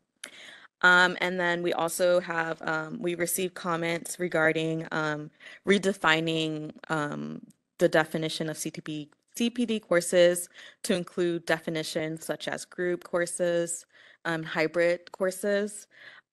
We do not recommend the board to accept this because it's just not necessary to define other methods of delivery, delivery methods for courses, and could confuse licensees. There was also a recommendation to amend the sections regarding course advertising, that we are not, that is not, that is in a section that is not part of the regulation. So we're not able to accommodate that comment. And then, we also have a comment regarding language to specify that courses by ASHA approved providers are accepted by the board. We don't need to accommodate this comment because we all actually have a section that states that a licensee shall be credited for hours if they're board approved provider or if they're approved from an entity listed in the Business and Profession Code 2532.6E1. So that's there for discussion if the board wants to, accept our recommendation to reject, or the board can also wish to accommodate any of these comments. So I think that is all that's all we have to consider, right? That kind of covers everything in this that we're going to discuss right now. That's all the final points. We do have additional recommendations for amendments since if the board is considering to modify the text, then there's also other items we're thinking the board might want to consider, such as increasing the number of hours for indirect patient client care. I do have the attachment D. Let's go ahead and we'll talk about this then first, and then we'll move to that. That sounds like, yeah, because it's kind of grouped all these together. Yeah. So I want to open it up for board discussion. I also want to say, I think you did a great job in the rationale for the self-study and the research you did in terms of the value of interactive synchronous study courses. I especially like that you pointed out professional isolation, because someone can work really hard at even staying on top of the trends and research, et cetera. But the value of being able to connect with other colleagues is, you can't really substitute that. So anyway, I agree with your rationale. I was a little confused by the term hybrid, and I know that it was brought up in some of the letters from ASHA and CASHA, for example. I wondered if you had a better idea of what an example of hybrid would be. Hybrid would be a live course that's online, or it can be asynchronous course that meets once a few times in the course to chat or discuss. So it's just a combination of online and in-person, connection. So the way we have it set up right now, if we're now not using the term hybrid, if a course has some parts of it online live or even in person, and some parts of it are asynchronous, wouldn't that still count as a synchronous course? Because that's where we go with that answer, is that if there is a live component, whether it's online or in person, if there is synchronous learning and participation happening at some point in the course, that's a live course. Okay. So hybrid's covered under the live. That's what I thought. Okay. I wouldn't think of parsing it out to I need live, hybrid, chopping it up more and more. It's just if there's synchronous interaction and learning happening for the participants, that's what's critical and that's what's key and that's what makes it live. Okay. And most of the research, even from when I first started doing some of this over 20 years ago, was that interaction and interactivity and less social isolation, that's always the big component, right? So licensees, for lack of a better word, sometimes get a little off course, ethically even speaking, when we're more socially isolated. We're not checking in with our peers. We don't occasionally say, oh, something weird happened in the clinic yesterday and I just want to, chat about it. Those kind of opportunities are available in those live settings, whether it's live online or live in person. Okay, that's really helpful. And I would agree that it's not going to add clarity if we add that. But anyway, more board discussion on this?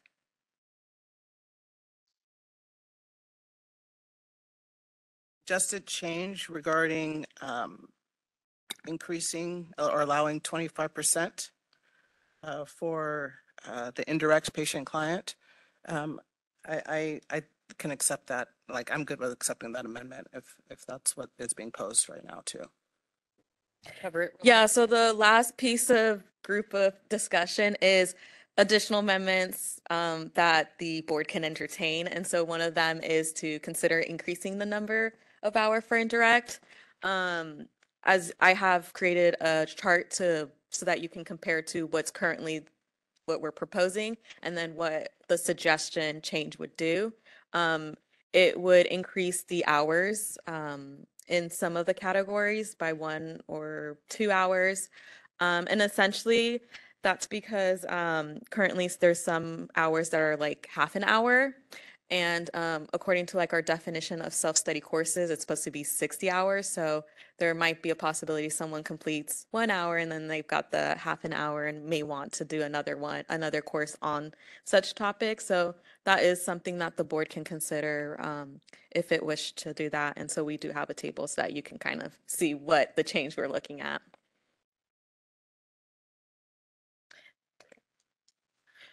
And if we rounded down instead of up, we would still be closer to the 1/3. Is that, am I reading that? Yes, yeah. Yeah, because currently with the proposed change, the original proposed changes, it's one 1/3 of the self-study hours.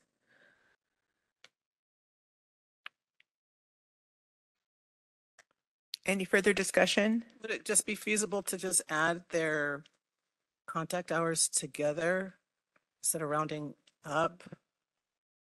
So if I took a 1.5 hour course and then another 1.5 hour course, then I'm maxed out per se based on the grid versus rounding up to 2. And then I need to take 1, but then I might be short if we're actually calculating hours for my 12 or my 24. It gets difficult when we have a lot of rounding. So yeah, are most of the courses going 1.5 or is it typically Oh, whole? maybe I misread this, but wasn't there a statement saying that maybe we rounded up? I don't think we should. I think it should just be exactly what you attend and you add it up versus rounding. You can as long as because we don't allow a 0.5 course would be the point. So you can't get a 30-minute or so. You could get- Yeah, so if you complete 1 would have to do hour 1.5 and then and you've got like half an hour, it's either you don't take it or you don't take that course or yeah, essentially. So if someone takes well, can you clarify if somebody takes a 1.5 hour course? Well, and a there 4.5 are hour courses. course, what do they get? Yeah, so I mean, there are courses that are 1.5 hours and 2.5 hours. They're kind of just like they could be rare. So usually a lot of courses are by like 1 hour, especially like the smaller ones. The smallest tends to be 1 hour. Very few times is there half an hour course. And in some of the license type, there are like 1.5 hours. So, they're not, they could only essentially complete one course in direct. Not clear. So if I take if I'm counting my CEUs or CPT hours for my renewal cycle, and I've taken a 1.5 hour course, 1.5, and a 4.5, I'm going to get 1 hour and 4 hours for 5 hours versus the 1.5 versus. Well, I think the problem would be is if they were in indirect, you can only count 2 of those hours and the In rest of general, those. in general. Oh, okay. They all add up in general. Okay. The problem would be is if we have to discount because you've gone over your max for indirect. Okay. So that's, I think, what we're trying to improve, because then if you're looking at attachment D, sorry, I also haven't But put that there's up a on the max screen for for it to people. count, but someone can take more courses. if Oh, they want, yeah. As long as they've taken their direct. They can. Right? It's So just a question of how it counts when we audit and for renewal. And so I think that sometimes is where it shuffles out. So I think when we look at the chart on the D chart, sorry, I walked away from the microphone. The proposed for someone that has that, sorry. So for a speech pathologist, it would be going up from 4 hours in indirect care to 6 hours. So that would give you, because of that change, it would increase it a bit. for someone who's already. Exactly. So, but when they're early on, right, because they're only getting 12 in that first year, that first renewal, it goes from 2 to 3. So I think what Ms. Lorenzo is trying to say is maybe if we round up and give them a little more flexibility and they get a little bit more hours in indirect, I think we'd be more covered. Okay. So, and I know that gets hard because again, like the CE providers and CPD providers, they're determining it, right? So you might be in the end be adding up 1.5, Yes. 2.5. But I've been on the auditing end where somebody's like, oh, no, I have my 36. And we're like, well, no, you actually have 35.5. And they're all, but I have a 0.5 course and we don't accept courses that are under 1 or 60 minutes. So Right. that 0.5 is a discount. Now, obviously, you're not going to go hard after somebody that has 35.5 of the 36 hours, but sometimes that's where it gets tricky. So for sake of this, rounding up to give them grace. Yeah, it gives a little more grace and a little more flexibility. That's fine. Thank you. Any other board discussion? No. So are we ready then to take a motion on this? Or is there more? We do have, they're just, Oh, the other, sorry. clarifying changes, changing the order of how something, the orders of how the course content is listed, as well as updating outdated language in 1399.160.1, 1399.160.4C. And so that's there, the board can also amend that as well.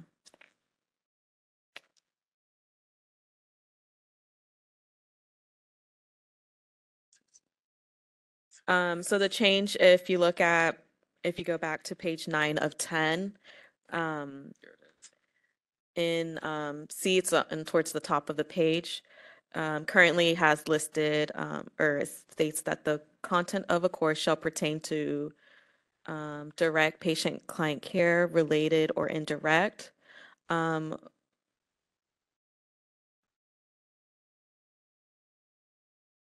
We're going to move related towards the end of that list instead of where it's currently at before indirect. And that way it'll just match with the paragraphs, which is, 1, 2, and 3 that states that direct, courses is this, indirect courses is that, and then courses related.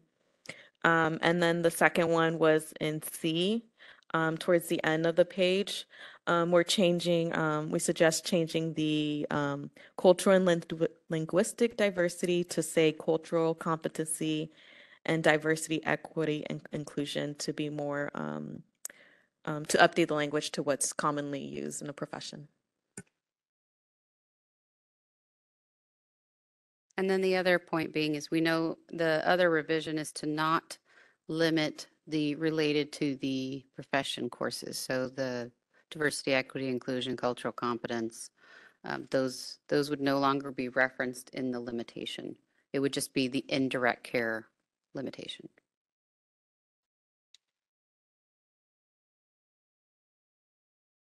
All right. Any board discussion on these revision suggestions?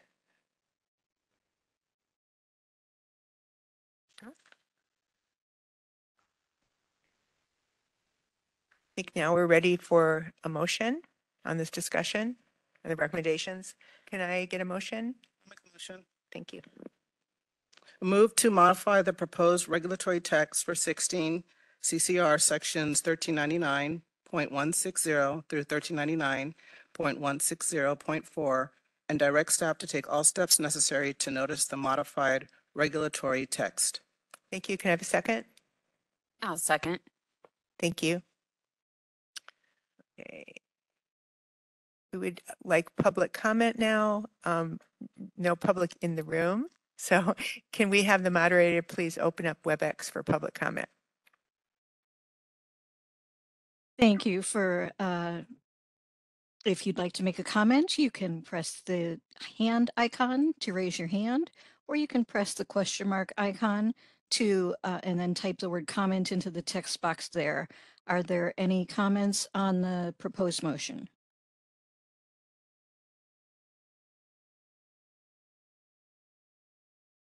I do not see any comments.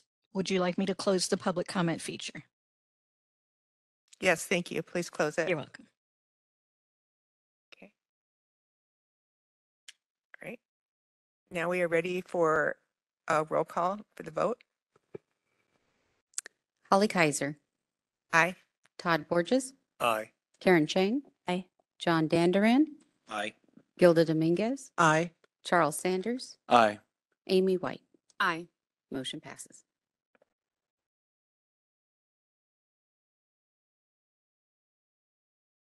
Sorry. Okay, we're now moving on to item 13I. Correct? Make sure. Is that right? I'm just trying to, I don't have it in my book. 1 second. Oh, there it is. Sorry. I see it. Okay, excuse me for getting this organized. Yes, we're moving on to 13I. And Maria, could you please present this information to the board? This is the regulations regarding general application requirements and hearing aid dispensers and dispensing audiologist examination requirements. This proposed rulemaking will amend the hearing aid dispenser regulation and add a dispensing audiology regulation, as well as specify the expedited licensure process, make current the written and practical examination process, codify the examination applications and their fees, and change the practical exam appeal deadline and specify deadlines for the board to notify the applicant of their appeal, and then change the hearing aid dispenser examination requirements for applicants that are dispensing audiologists. We did identify some issues with the regulatory process. And so I do have a summary of changes for the board.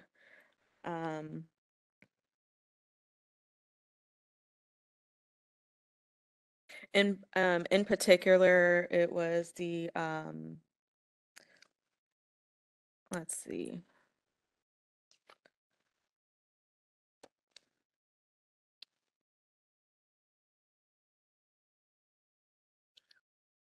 I'll just go through the text, which is in attachment A, and just explain kind of what the changes are since the board last approved this. Because we're making changes to the regulations and we do reference forms that the application must use, we are codifying our application process or the things we collect, the information we collect during the application. Of that, we do collect information regarding the expedited process as well, the expedited process as part of the examination process. And so we're creating a new section. That way we can also use it for other applications. And so that's that. We work with our DCA legal to kind of make sure the language is in alignment with the statutory changes. So we don't need a lot of board input on that section. We do want to note that for 1399.120, which starts on page 2 of 7, we did make changes to the practical examination process. First, we did wanted to, for when it comes to cheating, we did wanted to reference the code section that gives the board the authority to enforce, to take action on an applicant who's caught cheating or on conduct that violates kind of the security of the examination. So there's that, that code reference is section 123. And so there is that, the board action we take. Page 3 of 7 is where you'll find what the application process to the practical exam. We did make changes to this since the board review it. in discussing with kind of just our licensing analysts and kind of the modernization of how we do practical examinations, these are the changes we are recommending the board should adopt.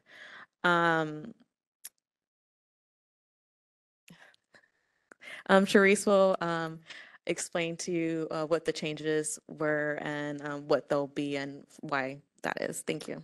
So for those that haven't had to go through the practical examination, we put out dates, there's a filing period in which we can receive applications. We get to choose the first 50 that we receive, which means everybody's trying to be at the front door or mail it for a really expensive price to get there first thing in the morning to be one of the first 50.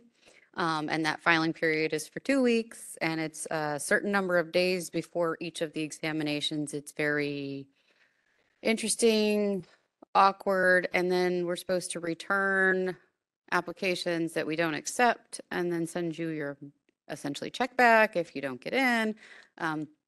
It begs the question of, do we really need this filing date system anymore? Or do we need to just have an application that puts you in the queue to get into the hearing aid dispensaries examination? And I've also seen it where, we get applicants that apply because they hear it takes so long to get in. But then they're like, oh, I got in. I didn't think I was going to get in. I've only been doing this a few months and I'm not ready. It's like, well, why'd you apply? Well, but I heard it takes years to get in here. So there's this weird system that was created long ago. And now it begs the question of, do we really need that system? Not really. Should it just be you put in your application when you're ready, which means you've passed your written exam? Okay, I'm ready. Let me go ahead and apply. And then let's make a process for how that's going to work. And then it can still come in order received, but it doesn't need to be on such and such date at such and such times and only for those times. And then we just send you away, take your application and go. This we think would be a little bit more fair of a method of getting into the examination and would not place the advantage on people that can either be nearby or pay lots of money to do first in the morning shipping. So I think this is why we've gone in this direction. So that is the way we're proposing to switch it. I wanted to explain it because if you hadn't had to take the dispensing exam, you may not know all these little tricky things exist. So that is one of the big changes for those that may be coming up to take the exam. Question on that. How, with the rule of 18 months as a trainee, how would that line up if you, and I'm using a hypothetical, let's say you've taken your written and you've now worked for 9 months, 10 months, you said, okay, I'm going to apply for the practicum.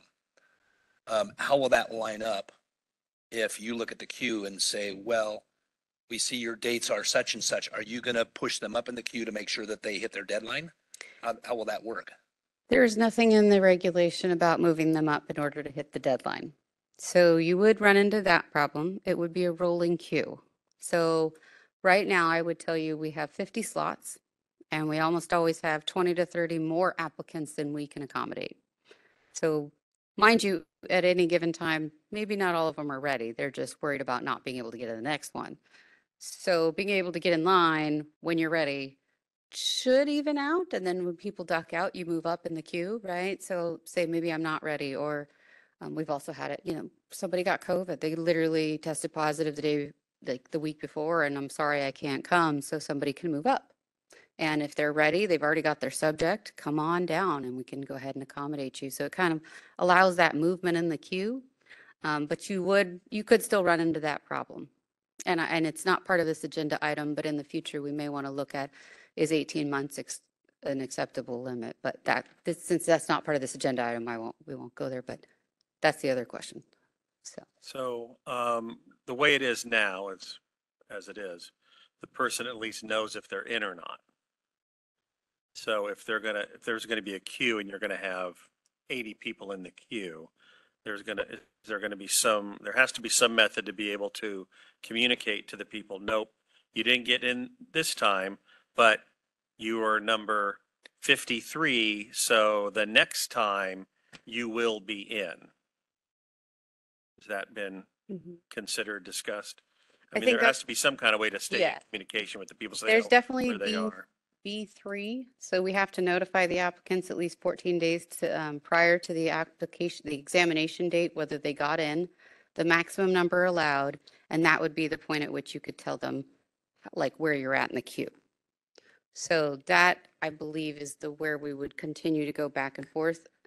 14 is the small one. Of course, we want to give them more time, but presumably, as I try to ramp up and get more people through the process and get us up to 50 per weekend, that would really help. So And I also want to note that as part of the application, they still need to provide us the date of the exam they're registering for. So that should help with the ensuring that we give priority to those who sign up. So it is the responsibility of the applicant to sign up for an exam according to when they need to do it, but as well as choose that exam so that we can get an idea of what most are going to choose the most. So, yeah, they're going to say Most whatever recent. the next one is. Yes.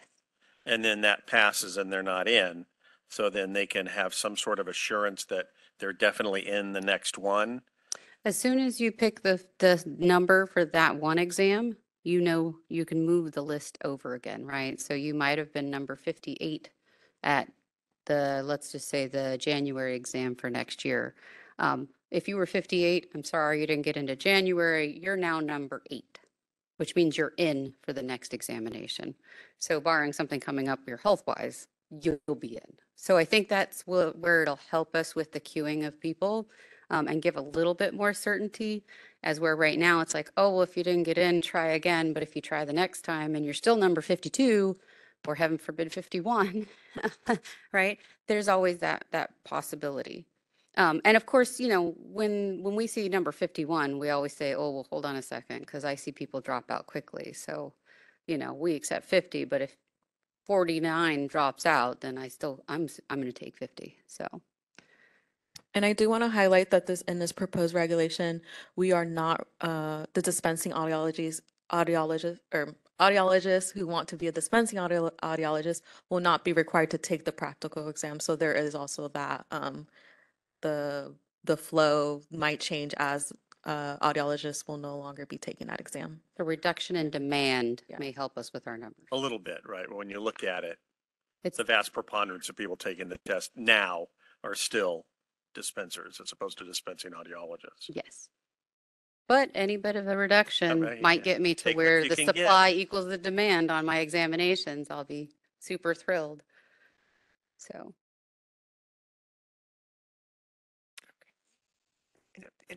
Any more board discussion on 13I? Yes. So I do want to Question about the yeah. rolling queue. If say they're 58, they can't make it, and they're number 8, say for whatever reason they can't make that one, do they automatically get queued to the next date? Yes. Okay. Unless there is a military expedite. A military expedite would take precedence. So you could be, well, if you're in the first 50, it's not going to matter either way, but you could have been number 1 and now you're number 2. Yeah, no, that's yeah. So if I have a Okay. military expedite to put in front. So technically, they basically just have to do one application now That instead of exactly. And coming into us multiple times and just hoping and crossing Yeah. our fingers to get in the queue this time. And I think that will help ease some of the anxiety there. And hopefully that'll also ensure that when people come to us, they are ready. Mhm. They are confident in their abilities and are not demonstrating a severe lack of training. Is there a way for them to apply, I guess, electronically? There will be. Uh-huh. We are still working on how to implement that online trigger with filing dates, although this change won't come for a while because it's a regulation. But at that point, then it would be very easy. It would be just like the rest of our online applications, and you put it in, and then it would have a queue, and then our system has a way to say you're in or you're not, and then we yeah. can say, here's your number, you're now number 8 in the next one, but you're this one, you're in this exam. Because it'll be like date and time of when they did it. So. Currently, we actually do date and time. As soon as we get the mail in, here's your stamp of the date, and we write the time next to it, and we will literally sort by the minute. Okay. So that's physically what we do now, and the online system will have that ability later. I have one other question. In the body of the language on page 3 of 7, when it talks about the practical examination shall cover procedures and use of instruments. Number 3, appropriate equipment for establishing speech recognition threshold and word recognition scores. So we're saying there that we want the equipment that they bring to have the capability of doing that. Are we, but we don't test for that. Are they changing the exam to test for that? I think it just was already in there. And so you're just changing So the they're just verbiage. You're just adjusting clarifying the Yeah. verbiage. Okay, well, I guess That's- then yeah, I that's question correct. why it's in there to begin with, if it's not a part of the actual test, what the point of it is. It could be part of the test.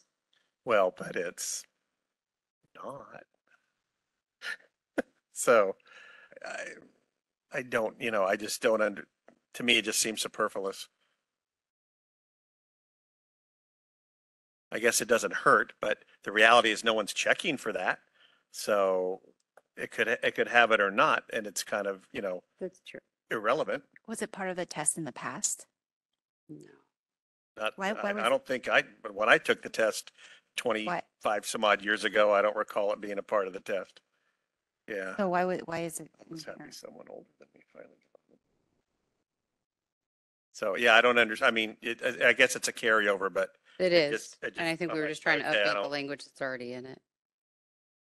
The board can decide to remove it.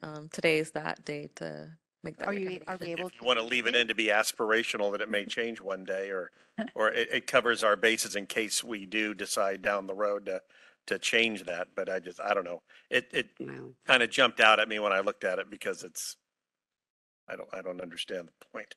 Well, I thought, and maybe someone can clarify, there's supposed to be a distinction between what board members do or do not know is on the test exactly, and that we are just covering everything that is written in the preparation document for test taking. The occupational analysis. The ones that are in the occupational analysis, yes.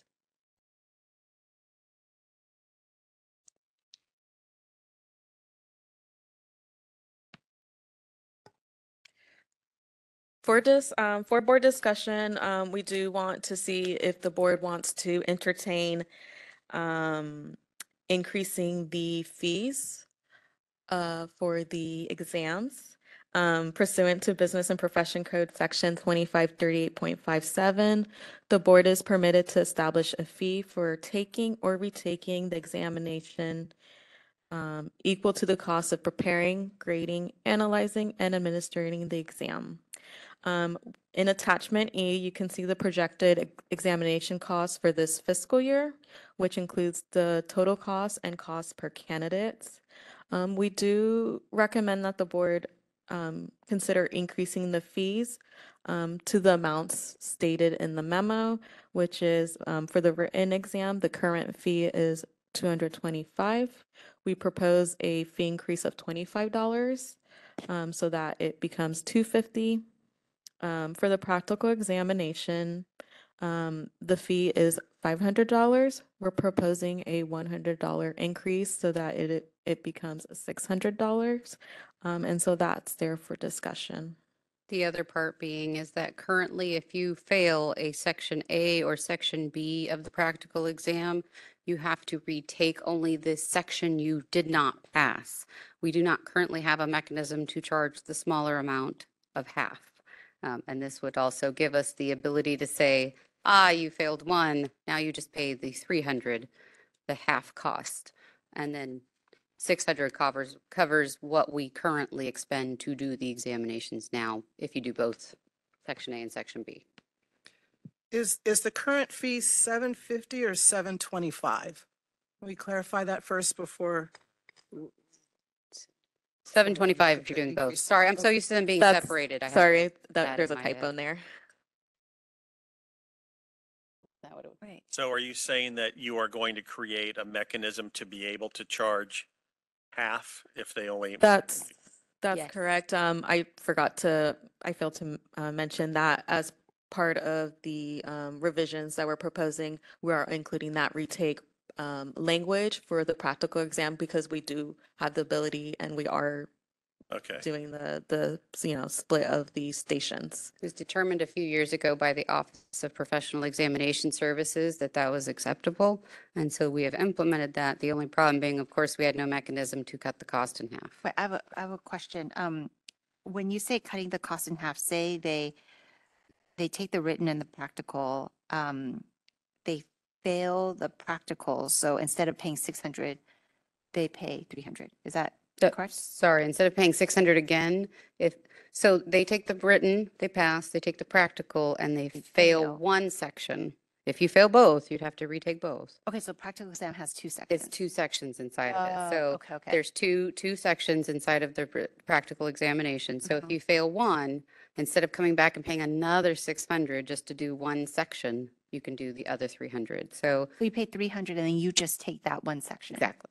Okay. And then if you fail the written exam, you just go and you just have to pay the 250. Yeah, 250, and if you pass the practical, you're done. good to go.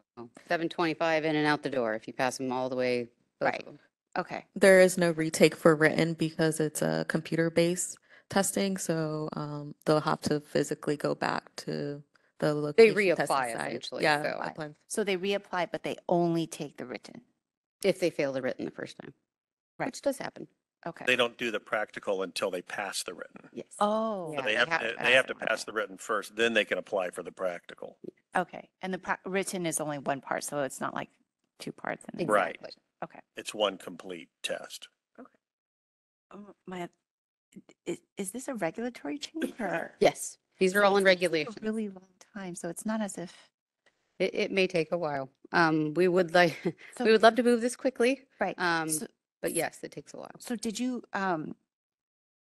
because costs have gone up a lot and I assume they're going to go up more. It Did you is, take into consideration the extent of how long? I would love to take that into consideration, but the statute says that I can only set the price as the cost, and the one way we set prices, we are told, is through the regulatory process. Okay. So we need to codify it, and then we would have to continue to examine it. The one thing I would suggest is that in most boards, you're covering part of those costs at some point. You're always catching up in arrears to what the actual cost is of your examination. So there's always going to be that component. I want to make sure that everyone knows that the last tab shows the cost of the written and practical exam during the last fiscal year, and that's what this was based on. Kind of sticks to the Attachment last E has a purple. projected examination cost. Well, I feel much better about raising it 100 if we're going to have the ability to then also cut that in half if it's only one section. Retake, yeah. Yes, for the retake. And in the past, it was, the exam was at three different stations. Right. So someone would fail one station and still have to pay the entire fee Right. to come back. And they had to take And they the had to entire, They had The to whole retake exam entire again. exam. right. Which potentially could mean you fail other parts depending on how nervous. Right. Oh, So hopefully this adds some fairness, covers costs. So technically we can't say like, I don't know. So instead of 850, we do like 875 because we have to go by attachment E. Correct. We have to go by actual costs we anticipate spending. And so in developing the projection, we reviewed our expenses in past years, and this is around the general cost of what they are, we're actually spending for each exam. And So the board is always playing catch up. yeah, so essentially we have been paying at least $100 for each examiner for the last 3 to 4 years. Because we haven't, I don't recall raising prices. Yeah, we haven't raised the prices since 2011, or the fees since Which is then. pretty common for most other boards. I can tell you, I won't tell you a figure, but it was much bigger on some other boards when you're playing catch up after so many years. that the board was subsidizing the cost of the exam, and then eventually you do change the cost. If you administer one. So.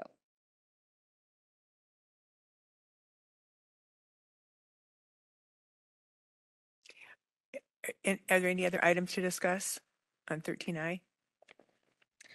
No, that is it. We do have suggested motion language if the board wished to proceed with these proposed changes. Right, the motion language on page 2, I'm sorry. Yeah, Two 2 of two. Yeah, exactly. Right. Yes, I would like to ask for a motion. Any board member want to proceed?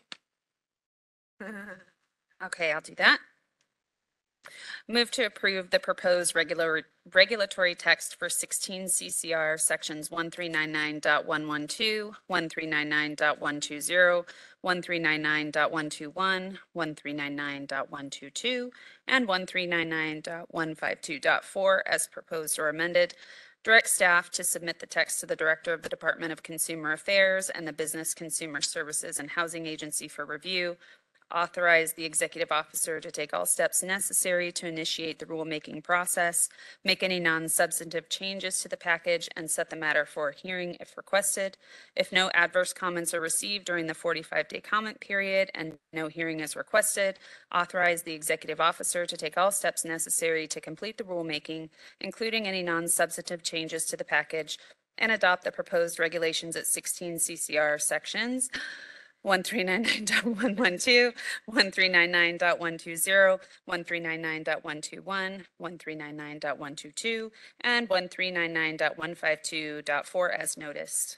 Thank you. That was really good. Can I have a second, please? I second the motion. Okay, the motion has been carried. We would like to open this up for public comment. Seeing as there is no public in the room, I'd like to have the moderator open it up on WebEx for comment, please. Of course, and if anyone has any comment on the proposed motion, you may click on either the hand icon to raise your hand or on the question mark icon to open up the Q&A panel. Type the word comment in that text box and click send. Each speaker will have 3 minutes to speak with a 30-second warning. Are there any comments on the motion?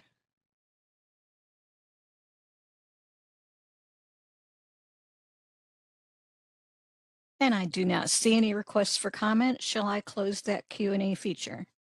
Yes, thank you. You're welcome. All right, we can go to a roll call for the vote. Can you help with that, Sharice? Absolutely. Holly Kaiser, Aye. Todd Borges, Aye. Karen Chang, Aye. John Danduran, Aye. Hilda Dominguez, Aye. Charles Sanders, Aye. Amy White. Aye. Motion passes.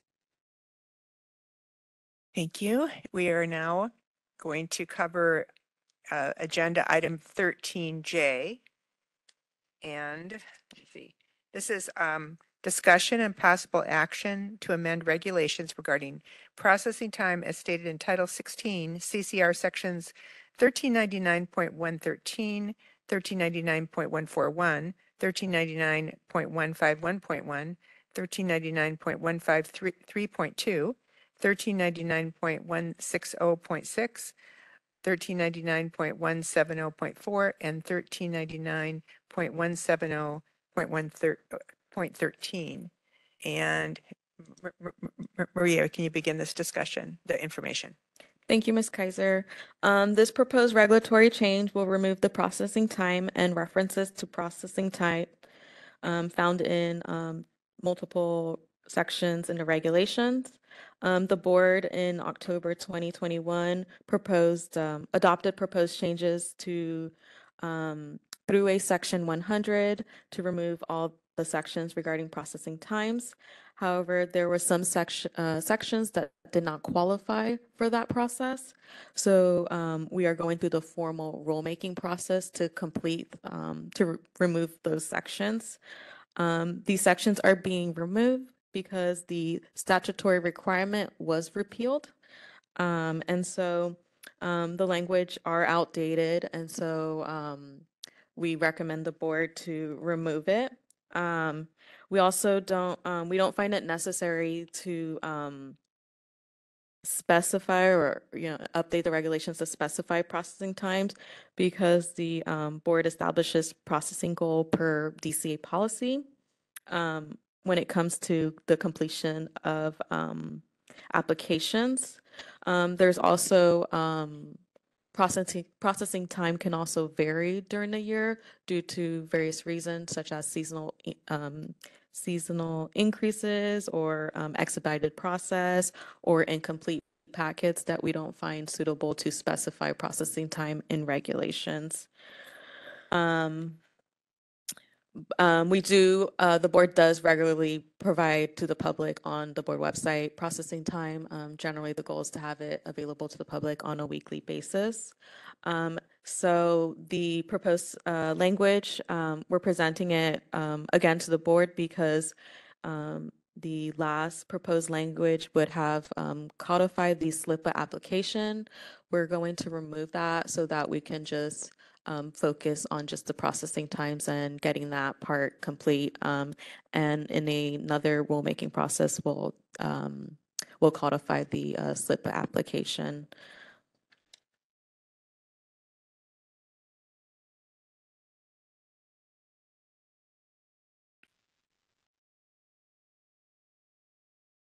Should we go ahead and have board discussion on that, or did you have more? That completes It my does report. complete, okay. Board discussion? No. Okay. Let's go ahead and go for a motion. Who would like to do the motion for this? I know. Do you want to do it, Todd?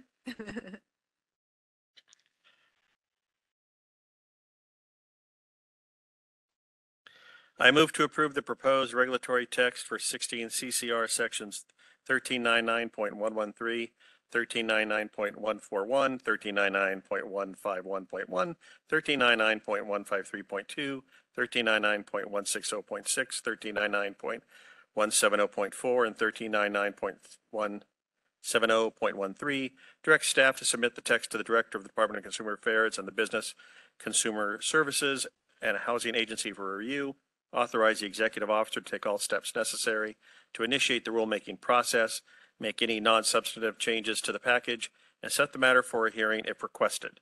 If no adverse comments are received during the 45-day comment period and no hearing is requested, authorize the executive officer to take all steps necessary to complete the rulemaking, including any non-substantive changes to the package, and adopt the proposed regulations at 16 CCR sections, what I said before. I have to say them, okay. 1399.113, 1399.141, 1399.151.1, 1399.153.2, 1399.160.6, 1399.170.4, and 1399.170.13 is noticed.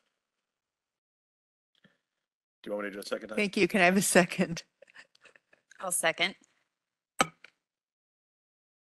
Thank you. We would like to have a time for public comment. Seeing there's no public in the room, can I have the moderator please open it on WebEx? Certainly. If anyone has a comment on the motion, you may look for the question mark icon. Click that, type the word comment into the text box and click send, or you can look for the hand icon and click that to raise your hand. Each speaker will have 3 minutes to speak. Any comments on the motion?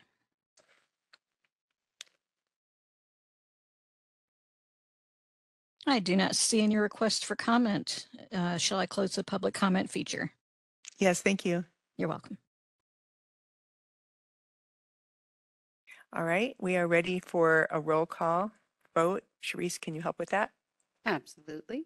Holly Kaiser, Aye. Todd Borges, Aye. Karen Chang, Aye. John Danduran, Aye. Gilda Dominguez, Aye. Charles Sanders, Aye. Amy White. Aye. Motion passes.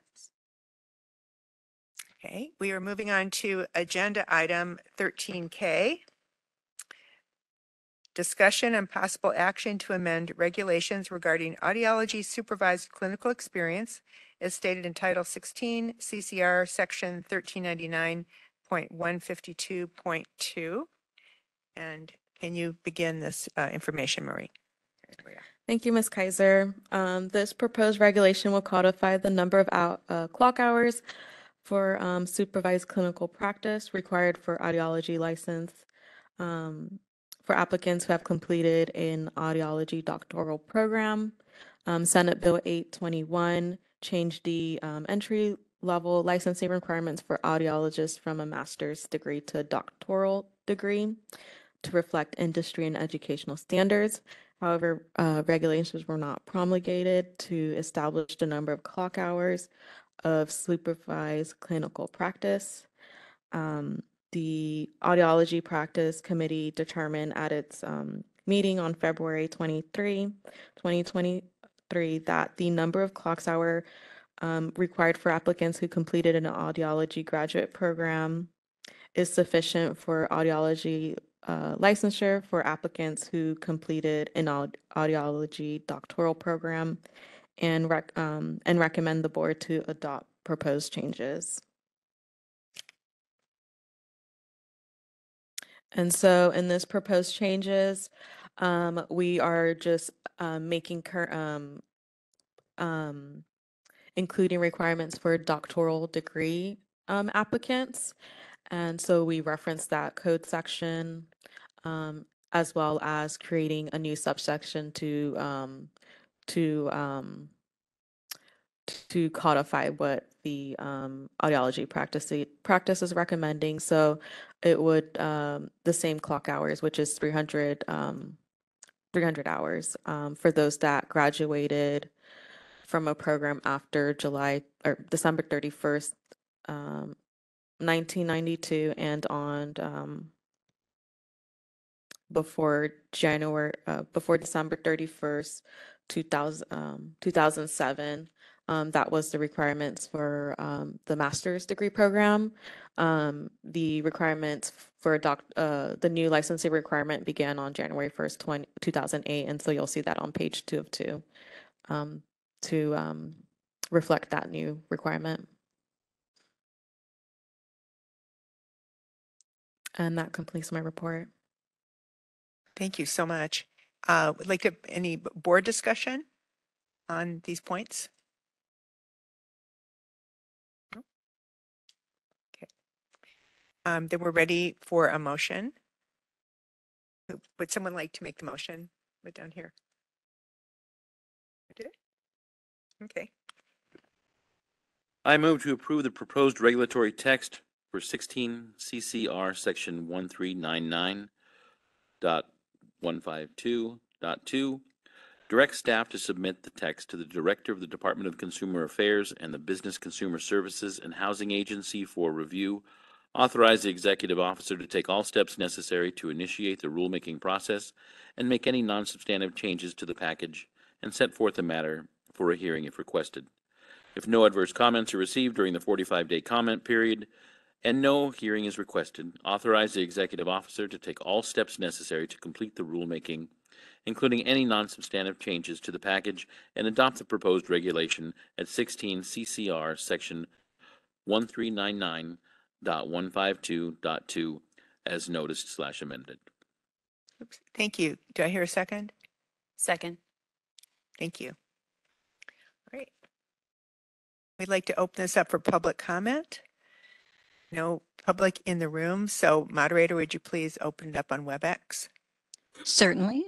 We've opened up the WebEx public comment feature. If you would like to make a comment on the motion, you can click on the hand icon to raise your hand, or you can click on the question mark icon, type the word comment into the text box, and click send.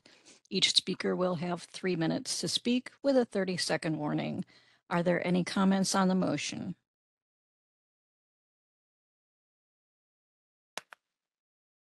I do not see any requests for comment. Shall I close the public comment feature? Oops. Yes, thank you. You're welcome. Sharice, we are ready for a roll call for the vote, please. Holly Kaiser. Aye. Todd Borges. Aye. Karen Chang. Aye. John Danduran. Aye. Gilda Dominguez. Aye. Charles Sanders. Aye. Amy White. Aye. Motion passes. Okay, we're ready for agenda item 14. And I would like to refer over to Michael Knotes to discuss this item. Yes, we moved this item under the provisions of the Open Meetings Act to closed session yesterday. So a portion of this item was discussed in closed session. There's no additional discussion that we can do here today, but we should open the matter for public comment. There's no public in the room. Moderator, would you please open for public comment on 14?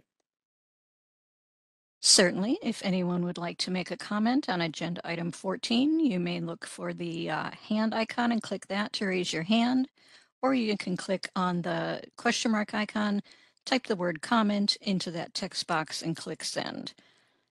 Are there any comments on the executive officer salary or level increase?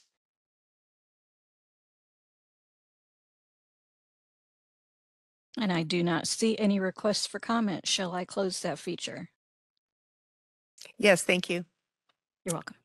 We are now at item 15, election of board officers. At this time, I'm asking for nominations for board chair and board vice chair starting in 2024.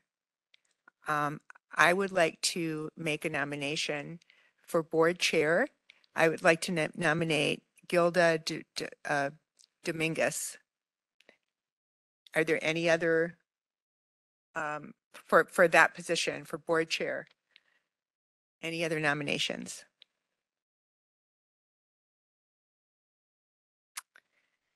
I would also like to ask for nominations for board vice chair for 2024. I would like to make the nomination for Amy White as board vice chair. Okay, thank you. Any other nominations? Gilda, do you accept the nomination for your position for chair? I accept the nomination. And Thank you. Dr. White, do you accept the nomination for vice chair? Yes, I do. Okay. Let's see. So public comment, right? Or no, sorry. We should vote on each separately, and we do take public comment. I think we can take public comment on both of them So at the same public time. comment at this point? Yes. Okay. All right. Since there's no public in the room, moderator, could you please open up for public comment? Certainly, if there is any public comment on the nomination for officers, you may look for the hand icon and click that to raise your hand, or you can look for the question mark icon, click that, type the word comment, and click send. Each speaker will have 3 minutes. Are there any comment on the nominations?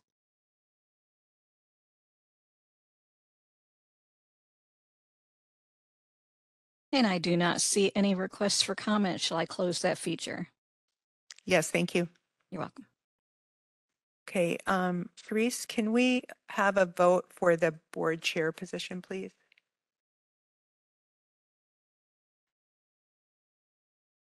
Okay. So for chair, the nominee is Gilda Dominguez, Holly Kaiser, Aye. Todd Borges, Aye. Karen Chang, Aye. John Dandurin, Aye. Gilda Dominguez, Charles Sanders. Oh, Aye. okay.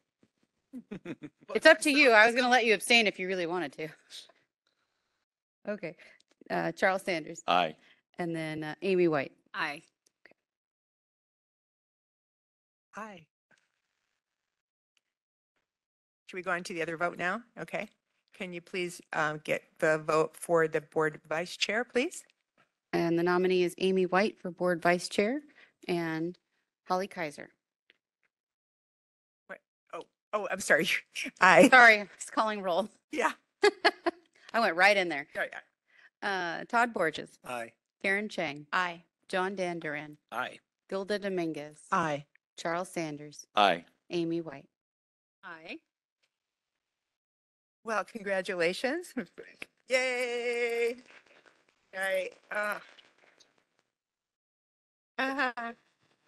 Yeah, I was going to say this is my final meeting, my first time chairing and my final meeting, and it makes me really happy to know that we have such a great board and we have such great leadership coming in to chair and vice chair.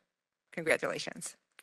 So, Thank you for stepping in. Can I say something too? Just Holly, thank you for this happening. All this transition is happening so fast, but I just want to say that Holly was a real part of our dream team in making things happen. You know, we had Dr. Rajo, then Holly came in, Charisse, all at the same time, and we got over that hump, and we just started moving. So in a relatively short amount of time, you've accomplished a lot. Thank you. well, it's been my pleasure. Thank you. We will move on to agenda item 16, potential dates for board meetings in 2024. And Charisse, can you begin the discussion of potential meeting dates for 2024? Only if I turn on my microphone. So we are looking for 4 dates. So if everyone can pull out their calendars or open up their phone calendar, whichever way you need to do it. We are looking for 4 dates. I've put them in a range. And right now we would be looking at our first meeting. And I'm looking for a later start time due to the later start time of the legislative session. So my first proposed date is March 7th and 8th. Again, these are Thursday, Fridays, so if we were wanting to entertain other days,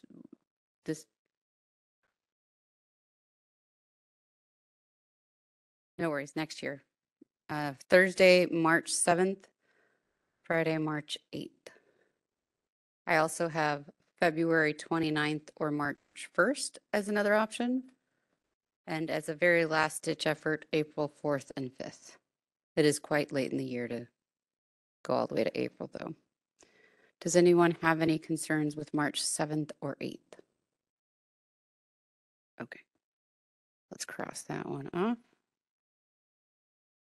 Does February 29th and March 1st work for everyone?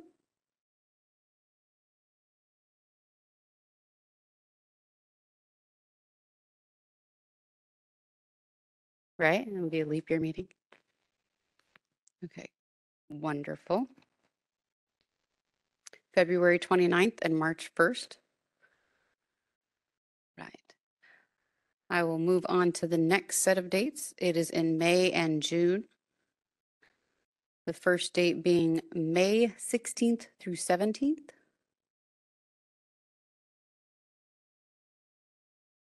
Any concerns with May 16th and 17th?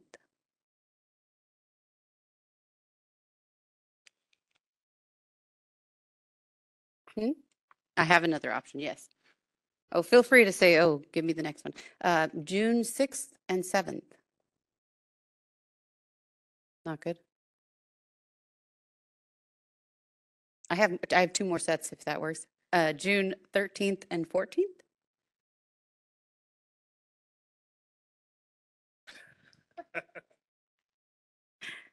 June 20th and 21st. Is June just bad altogether? Okay. If we aren't in May or June,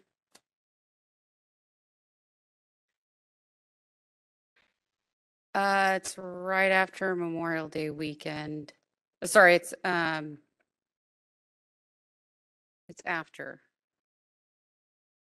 I was gonna say that's the problem with Cesar Chavez Day is the state workforce is off. March. These shows. Oh. Yes, you are right. I'm off. So you could do May 31st and June 1st. Would that work? I'm sorry, May 30th and 31st. I should have made a calendar with just Monday through Friday.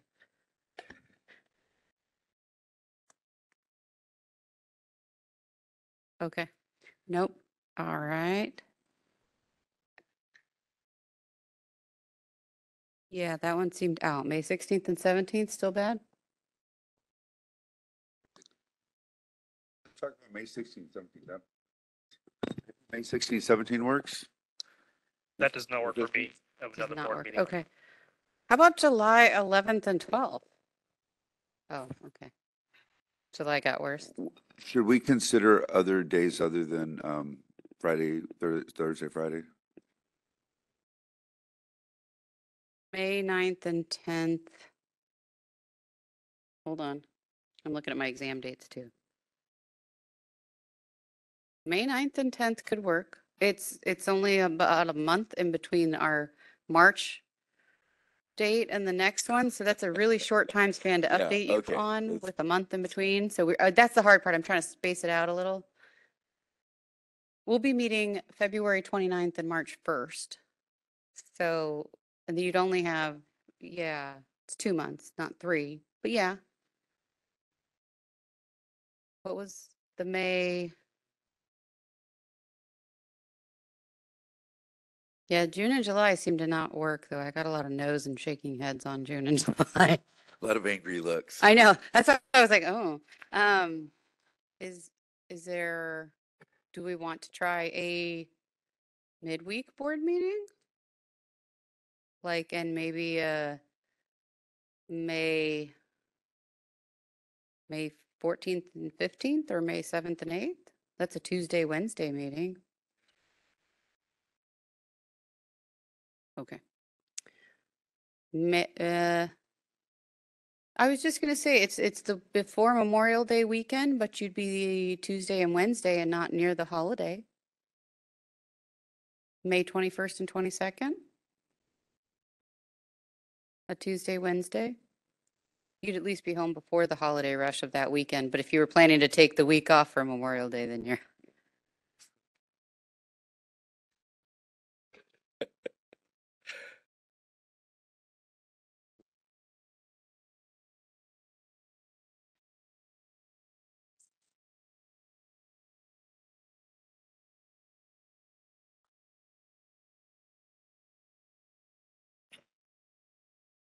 I think we're pretty deleted out of May. The May 2nd and 3rd dates are your it's the annual HHP conference next year. Sorry, I have all the association conferences and my exam dates, and then I tried to also have holidays, but I apparently messed up some of them.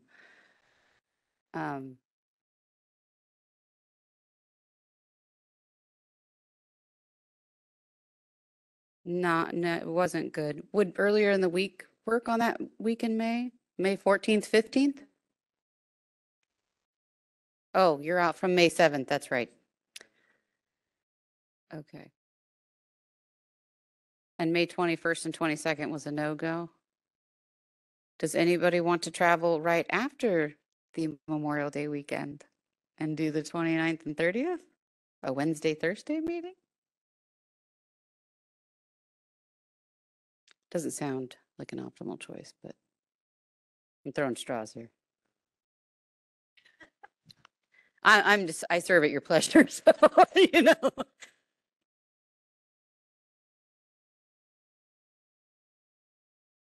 If we move to June and we do earlier in the week, does that help? Or is June kind of like not?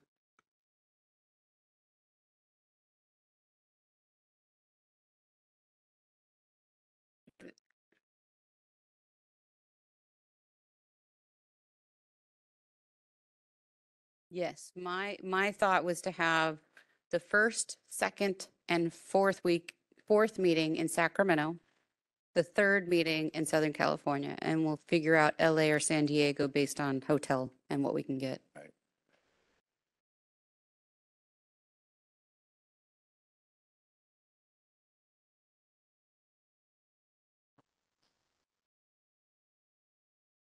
June's out for Karen, and so is July. If we have a quorum, though, we.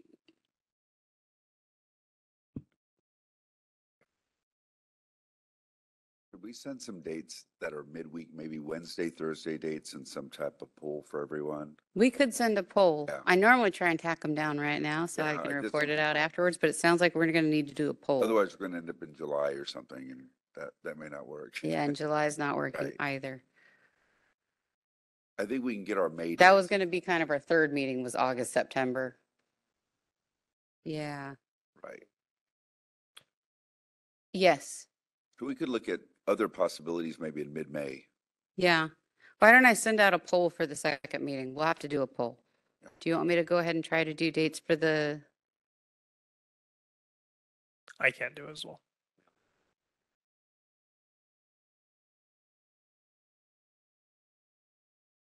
Why don't I do a poll for the second meeting? Do we want to continue and try to do the third and fourth? Because we succeeded in the first meeting. We could pin down third and fourth and then see where we go. Okay. So how about for the third meeting of the year, and this would be a Southern California meeting, so all our Sacramento and Bay Area and Northern California folks, you'd be traveling. August 15th and 16th? Okay. August 22nd and 23rd. Okay. September 5th and 6th.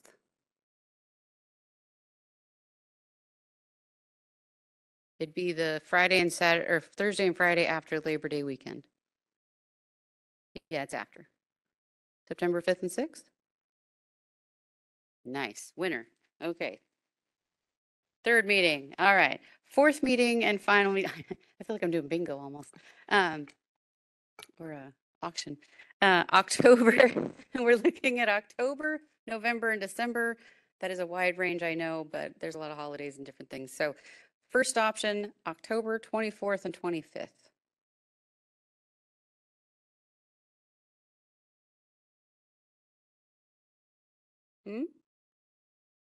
Yeah, the fourth meeting. Oh, yep, because it's September. All right, so scratch October. Yeah, November 14th or 15th. It is the week before Thanksgiving. Wait, hold on. No. Next year's Thanksgiving is late. Thanksgiving will be on the 28th, so it'd be 2 weeks before Thanksgiving. November 14th and 15th.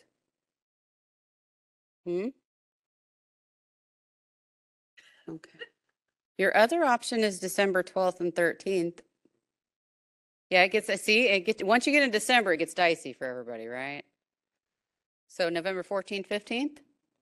Going once?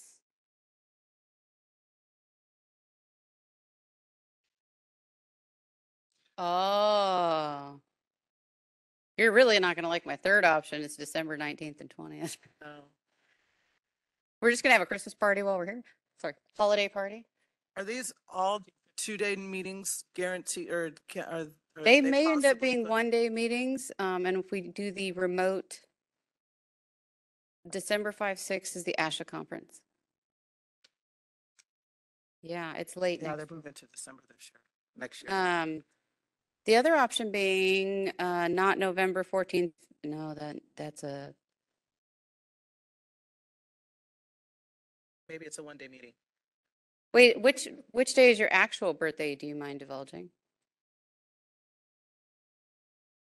Oh, and that would be off either way. Look at a different date. What's the other option? That weekend is Veterans Day. So it's a 3-day weekend. So you might be traveling anyways. You could go before that if we're doing a Tuesday, Wednesday, November 5th and 6th. It'd be before the Veterans Day holiday. Does a Tuesday, Wednesday, November 5th and 6th work? November, oh, that's right. Nobody wants to travel during that time. Yeah, okay. And I'm sorry, I have a conflict on the week of the 22nd. What about December 10th and 11th, the Tuesday, Wednesday? Polish off the end of the year, December 10th to 11th? Yeah, that's like, what do you think right? That's what I'm thinking. Yeah? Okay, going once. December 10th and 11th, no? Flying in weather. It's gonna be raining. Yes, that's possible. I know. It's gonna be raining. Would we want to entertain a full teleconference for that doesn't seem like a good idea. For the last full meeting of the year. We run into these things where we're saying goodbye to people on a straight teleconference again.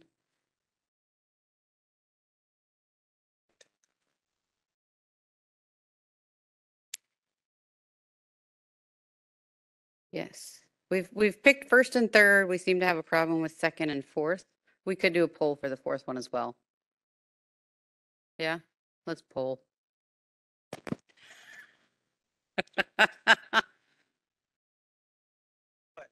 Gilda was not preferable to a December Can meeting. you just review what has been decided? Just So we have the first meeting on February 29th and March 1st. That'll be in Sacramento. And the third meeting would be September 5th and 6th, and that would be in Southern California.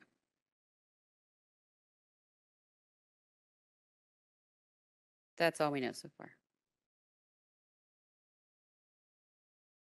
seeing that we have not completed that discussion, what do we do next in terms of getting public comment and all of that and motions and?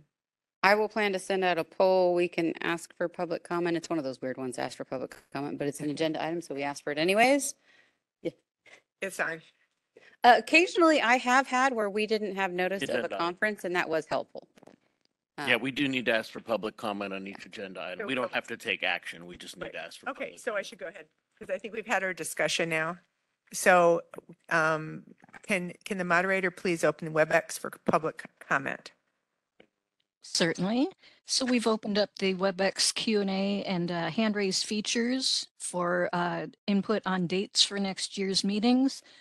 If you'd like to make a comment on the discussed dates, you can either click on the hand icon to raise your hand or click on the question mark icon, type the word comment in the text box and click send. Are there any comments on the discussion about dates?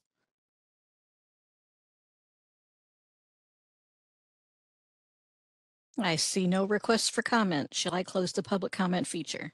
Yes, thank you very much. You're welcome. Okay, we are now on agenda item number 17.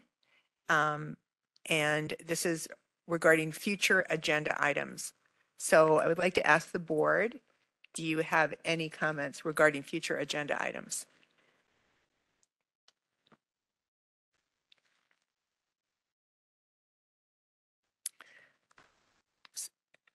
There are no comments from the board regarding future agenda items, so I would like to, again, open this up for public comment. Moderator, can you please open up WebEx?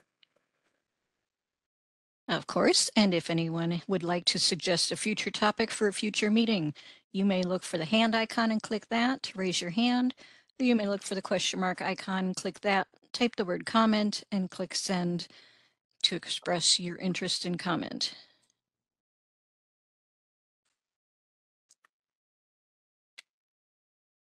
And I do not see any requests for public comment at this time. Shall I close that feature? Yes, thank you. You're welcome. All right, this brings us to item 18. We are coming to a close, and there are no disciplinary matters to discuss in closed session today. So I would now like to adjourn the meeting, and it is about 2:52. So thank you, everybody, and you will stay well and see you soon. Thank you, everyone.